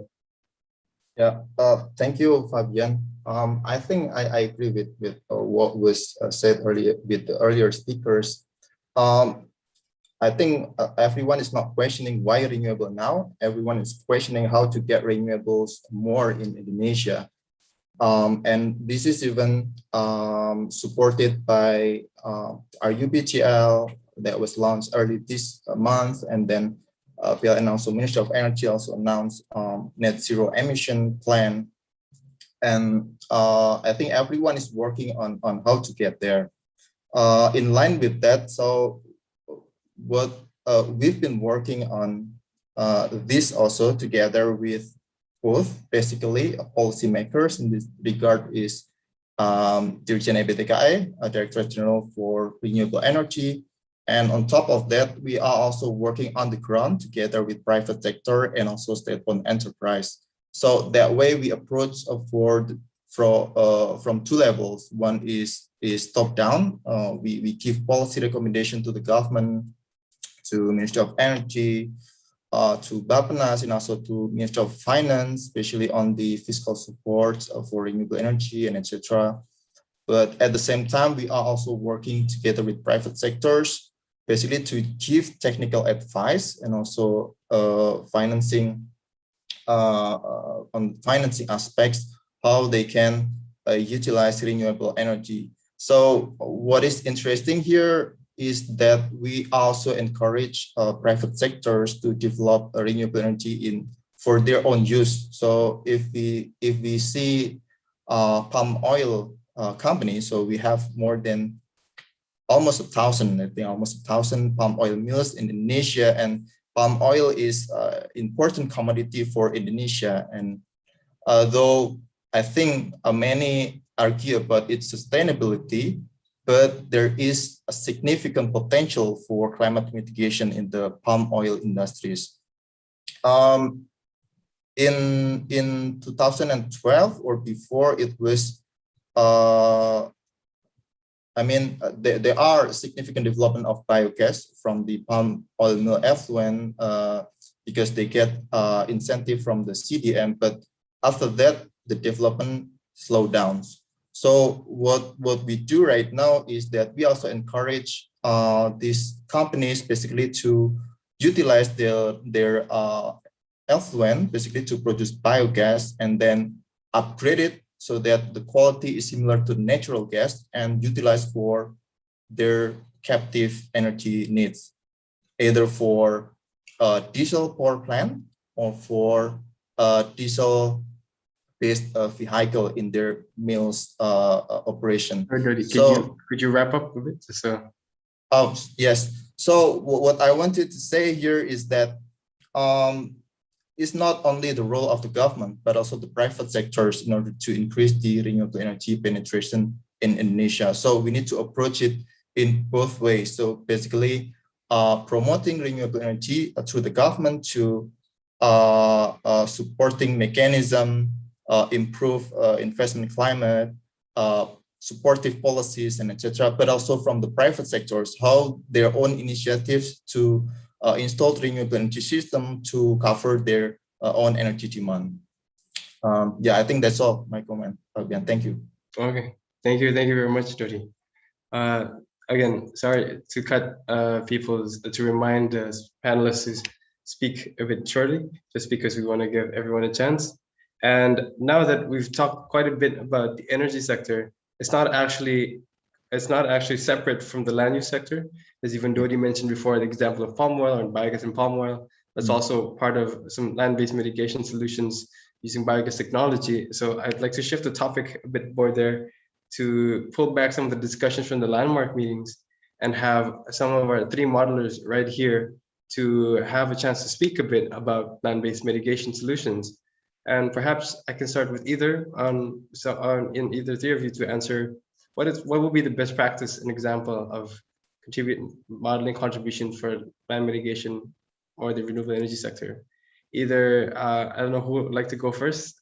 Even Moritz, Pilar, Eva. Maybe I can start with Pilar, if you'd like to talk. Yes. Okay. I'm a modeler, but I'm in the best and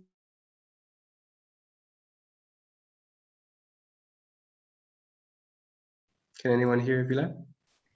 No, I think there's some connection error. Okay. Yeah. Then maybe we can maybe we move on first from Eva, if you'd like to say a few words.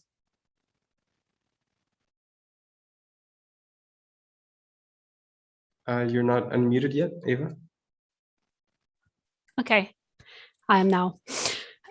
So from my modeling experience, the best examples I've seen is where you do not treat these systems as separate, because there are a lot of interactions and synergies and trade-offs, not just between the power sector and land use, but all other policies and perhaps aspects. I've seen modeling exercises trying to look at the impact on the water quality, water network, as well as biodiversity, and so on. And sometimes you can go into health impacts. So when looking at this transition, there's it's good to remember that there are a lot of interactions, and sometimes you can get greater economies of scale by making use of these interactions between different areas.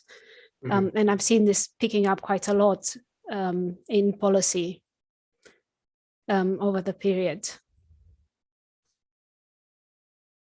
I'm not sure if anyone has more to add on this. Thank you very much, Eva. Before I ask anyone to respond, I'd like to see if Moritz, you'd like to add on to that? I think Eva emphasized the idea of interaction as being something very important to not see when looking into these models. Please. Yeah. So I mean, Eva works with economic models. Our DACENT model, which I'm working, it really tries to look at the small scale, which then can later be upscaled. So basically, every mitigation comes in the end from some plant capturing the carbon, putting it either into their biomass or into their soils. And I've seen the best examples where basically different pathways are modeled out in a way that you can use the model to make a decision, for example, against this land use or for that land use. That being said, like, for example, in the IPCC reports, many of the nowadays projections, they're still based on very simple assumptions, such as that when you have forest, then you will get from one carbon stock to another in 20 years, and you just have a linear interpolation between the first stocks and the later stocks. But actually, like, it doesn't consider really the heterogeneity in the climate you have in a country such as Indonesia, or the heterogeneity of soils, which all determines this potential. So I think in the end, our goal needs to be that we get first of all, we get very good data to represent these different systems, to represent, for example, the heterogeneity in afforestation. How much carbon can we store in this region where we have a little bit less rainfall? How much carbon can we store in the other region? And what are potential trade-offs? For example, if you decide to fertilize a plot, you have N2O emissions also, which you can also model with our models, but you need good data to actually be sure that the local variability is represented in this. And I think if we can get better data, improve our models, then we can also get a finer scale understanding of where are the potentials actually, where would it make most sense, for example, in the decision-making process to place a land use, where could afforestation be actually most feasible, for example, compared to where another land use may be more feasible. Okay, thank you very much, Moritz. Then lastly, before I ask back to Paveli, Pilar, we lost your connection. Would you like to restate what you want to say? I noticed. I don't know for how long I was talking alone. We didn't but hear yeah. anything you said, basically, so you may say what you need to say. So as I was saying, this ties very well with what Moritz just said, because I think for the development of policies and everything, we would need reliable data and at the appropriate scale. So the way in which we tie the in situ data collection, that being soil analysis or vegetation surveys, biomass or whatever, the way we tie that to a larger scale, like what could be done with remote sensing or GIS systems, that is a key point, in my opinion, in the modeling process for land mitigation, because land is very extensive and we need to be able to gather as much data as possible and in a cost-effective manner. So that's, in a nutshell, what I wanted to say earlier. Thank you very much for that. I think this boils down to two very important points: the necessity of a fine-grained data and also understanding the interactions between sectors and parties. In this case, I'd like to perhaps open the floor for this question that I could gather from these modelers is, to what extent, perhaps maybe this is mostly directed to Paveli, but feel free for the other stakeholders to reply. To what extent are some of these interventions from the land use sector or the energy sector, are they integrated or synergized so that it does not really act as a separate intervention? And maybe the follow-up other question would be, are there available data on regarding these practices and interventions that could be modeled by these modelers? So, two questions. One more on the synergy between the land use and the energy sector, and the second regarding the data. Would you like to answer, Paveli? Yeah. You may unmute yourself. I mute now. Yes, thank you for the two questions, Fabian. Of course, when we talk about climate change and how we're gonna respond to this climate change, as I mentioned that in the national midterm national development plan, there are 5 sectors involved, including energy and land-based. In the land-based in this case, but forestry, agriculture, and other development that based on using the land. So of course they are really related each other, so we cannot separate them to respond to the climate change about that negative impact. But of course they have their own characteristic to respond to this climate change impact. For example, like energy, we have some other option how to develop the green energy, for example, low carbon energy. Besides using the fossil fuel energy, we have an alternative to use the biomass energy, which is resulted from land-based development. Also, for example, like as I mentioned by Pak Dodi about palm oil, we are now developing the biofuel and even not only biofuel, also with perhaps you hear doubt about the palm kernel oil. That palm kernel oil is just based on the researchers, they have quite high calorie, and when we're going to use for energy, so that they come part of the biomass energy. And of course, when we develop this energy based on the land, we have to avoid the conflict between this land-based development and energy development. So we have to harmonize them in order not to in order not to they get clash each other. And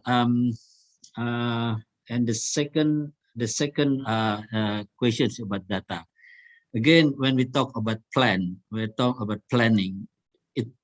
without any data, good data, robust data, we cannot prepare any good planning of development. So that's why we need to have a good database, which involve a series of database. With that, we can set up a planning, and even we can do evaluation of the development planning which has been set up for this climate change. Okay, I think I can stop you. Hope I can answer your question, yes, Fabian. Very well. I think unfortunately the time is about to end, and thank you very much, Mawili, for your answers. もうすぐ終わります。ありがとうございました。For everyone who is still in the session, not to worry. We have note takers, and all of what has been said in this panel discussion will be written and as a report that we will follow for everyone, so no one is missing anything. I think lastly, I'd like to pass the mic first back to David to respond to perhaps for after listening to this, some of your final thoughts about tipping points in Indonesia, or just last remarks that you'd like to share. Thank you very much. It's such a rich panel. I cannot do that. I just can reflect that indeed the issue of interaction between different levels, different solutions, both micro and macro, is crucial. Thinking about what is needed, what are the needed capacities at each stage of the tipping process, from the very beginning. From at the moment we have the capacity to do big changes. I am very hopeful that also we need a cultural change in that respect, how we see some resources or life systems. The last conference on biodiversity also found that we really need to link climate and biodiversity, and this is crucial. So it's about reframing the way we see our life support systems, because at the end it's about us. The Earth will continue very happily without humans otherwise. So I cannot summarize what we can say, but let's hope that this is just a kind of beginning, like perhaps a tipping event for a tipping point. And I am very hopeful that things may soon be more promising.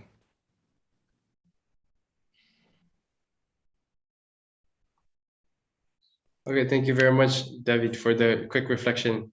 I think I will close this panel discussion session. Thank you very much for all the panelists for sharing your thoughts and insights. I think there's a lot that has been said. Again, we cannot summarize it just in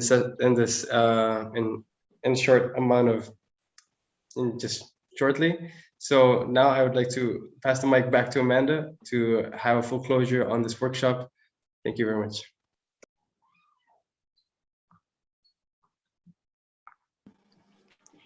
Thank you for all the panelists for the speakers and Fabian for moderating this really rich discussion. And I would like to echo Debbie that it has been a really insightful discussion and interesting interaction between each panelist.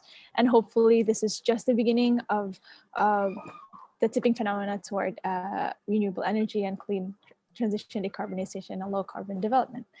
And we have finally come to an end of this workshop. I would like to thank everyone, all the speakers, all the panelists, all the SureEco gift makers teams, the journalists, the media partner who have supported SureEco in making this event possible, and also in reaching our vision to be gift makers for the earth. And for the end of the workshop, I would like to invite several guests here to present a closing remarks this workshop. First, I would like to pass the mic over to Jenny. Thank you very much. This has been a very rich discussion, and I think we need more of such discussion. And to say that 2 hours and 45 minutes is not enough, that I wish this workshop was longer. One of the most important aspects of this workshop is the co-production of knowledge and bringing together the knowledge producers, those who are working on land, farmers, scientists, practitioners, energy sectors, government officials, policymakers. More such discussion must be needed. And one of the elements that really came out was more data, as Will Sardanika has mentioned. So altogether, we need to bring together this knowledge to see what are the options out there in order to go and really push forward the interventions. And what are the interventions? There are policies and technologies. And in terms of technologies, today we looked at energy, renewable energy technologies, as well as land-based technologies. And through this, we need the support and a very integrative support through policy packages. So it's not just one sector, but really an integrated development plan. What I find impressive about the Indonesian context is not just the interest by industry, NGOs, for instance, like SureEco, Think Do Tanks, but also that inside the NDCs, there's a comprehensive discussion that goes beyond just energy, but also land. So I think this could be a really good examples for some countries. So overall, there's just so much to summarize, and I really appreciate being invited to this workshop, and thank you very much. And I hope to see more of such collaborations. Thank you, Jenny, for the really amazing closing remarks. And next, I would like to welcome Pat Willie to give a few words for the closing statements.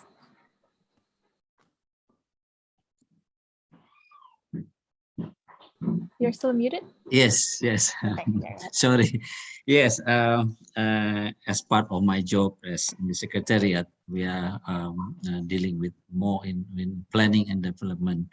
So in this case, related to climate change, of course, as I mentioned earlier, that we are dealing with low carbon development, climate resilient development, and also another new part of this climate resilient is circular economic development. Again, with this start with the planning, we hope the planning can be synergize all the stakeholders in implementing this planning into the development, not only in the national level, but also the most important thing also in the sub-national, in provincial, and even in district level. So this has to be based on one comprehensive and compact planning, and implemented in each of these area, which in accordance with the characteristic of each area to implement this planning. That's all from me. Yes, thank you, Pak Willie. I really appreciate the opportunity to have you here as a panelist and for that kind closing remarks. Next, I have Aisa to please few words for the closing remark.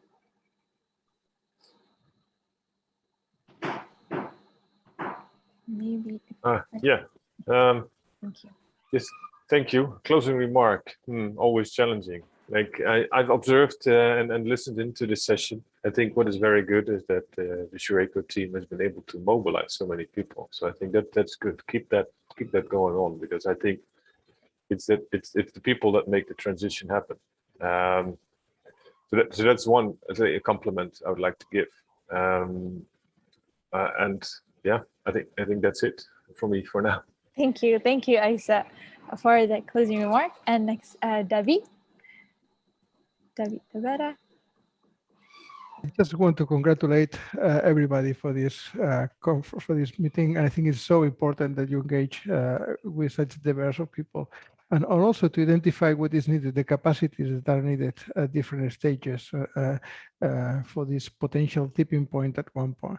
So tipping points occur at many scales, at community level, at personal level, at government level. So I think the challenge is to try to bring all these interactions in a synergetic way, and you're contributing very much to this aim. So thank you very much for this workshop. Thank you, David, for the kind remarks. And last but not least, I would like to welcome Takashi Takama to present the final closing remarks. Yeah, thank you very much for it was a great workshop again. And just going back to the goal of this workshop, and we want to contribute to Indonesian policy for the low carbon development. We're not just saying it. Actually, last European Commission project, we did 3 international workshop and 6 policy dialogue. And as a result of this, my Bapenas friend told me Indonesia had a cooking stove as a national policy target for the first time in the history. So we really want to achieve this much of a contribution. So as people say, this is not the end, this is just the beginning.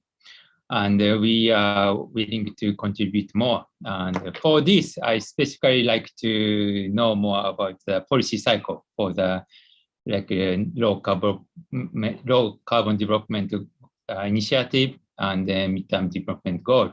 So let's keep in touch, and then let's discuss, and then see you next year. Thank you. That is really motivational and really exciting for the upcoming year to welcome all of you with our upcoming plans for the next year. And again, I would like to thank you, everyone. I think this is one of the most engaging workshop of this year. We have gathered around more than 100 participants from different parts of the world. And yeah, it was I'm really grateful for the opportunity to be moderating all this workshop. And as our team have shared in the chat, please do fill out the attendance form. It will help us to circulate the materials that have been presented today, and also the report that we will create in the upcoming weeks. And we also like to apologize if there's any misspoken words from our side. And yeah, we hope to see you next year in the upcoming workshop. Thank you. Thank you all. Thank you all. Thank you, everyone. Thank you, everyone. Thank you, everyone. Thank you. Thank you. Thank you very much, everybody. Thank you. Yeah. Bye. Bye. Bye. And for some of you who have been contacted by our team to do a testimony, please do stay in this room for a couple more minutes, and our team will reach out to you. Thank you. Thank you. Thank you, Pak Willy. Thank you. Thanks. Thank you, Jenny. Thank you, Pak Willy. Thank you, Jenny. Thank you, everyone. Thank you, everyone.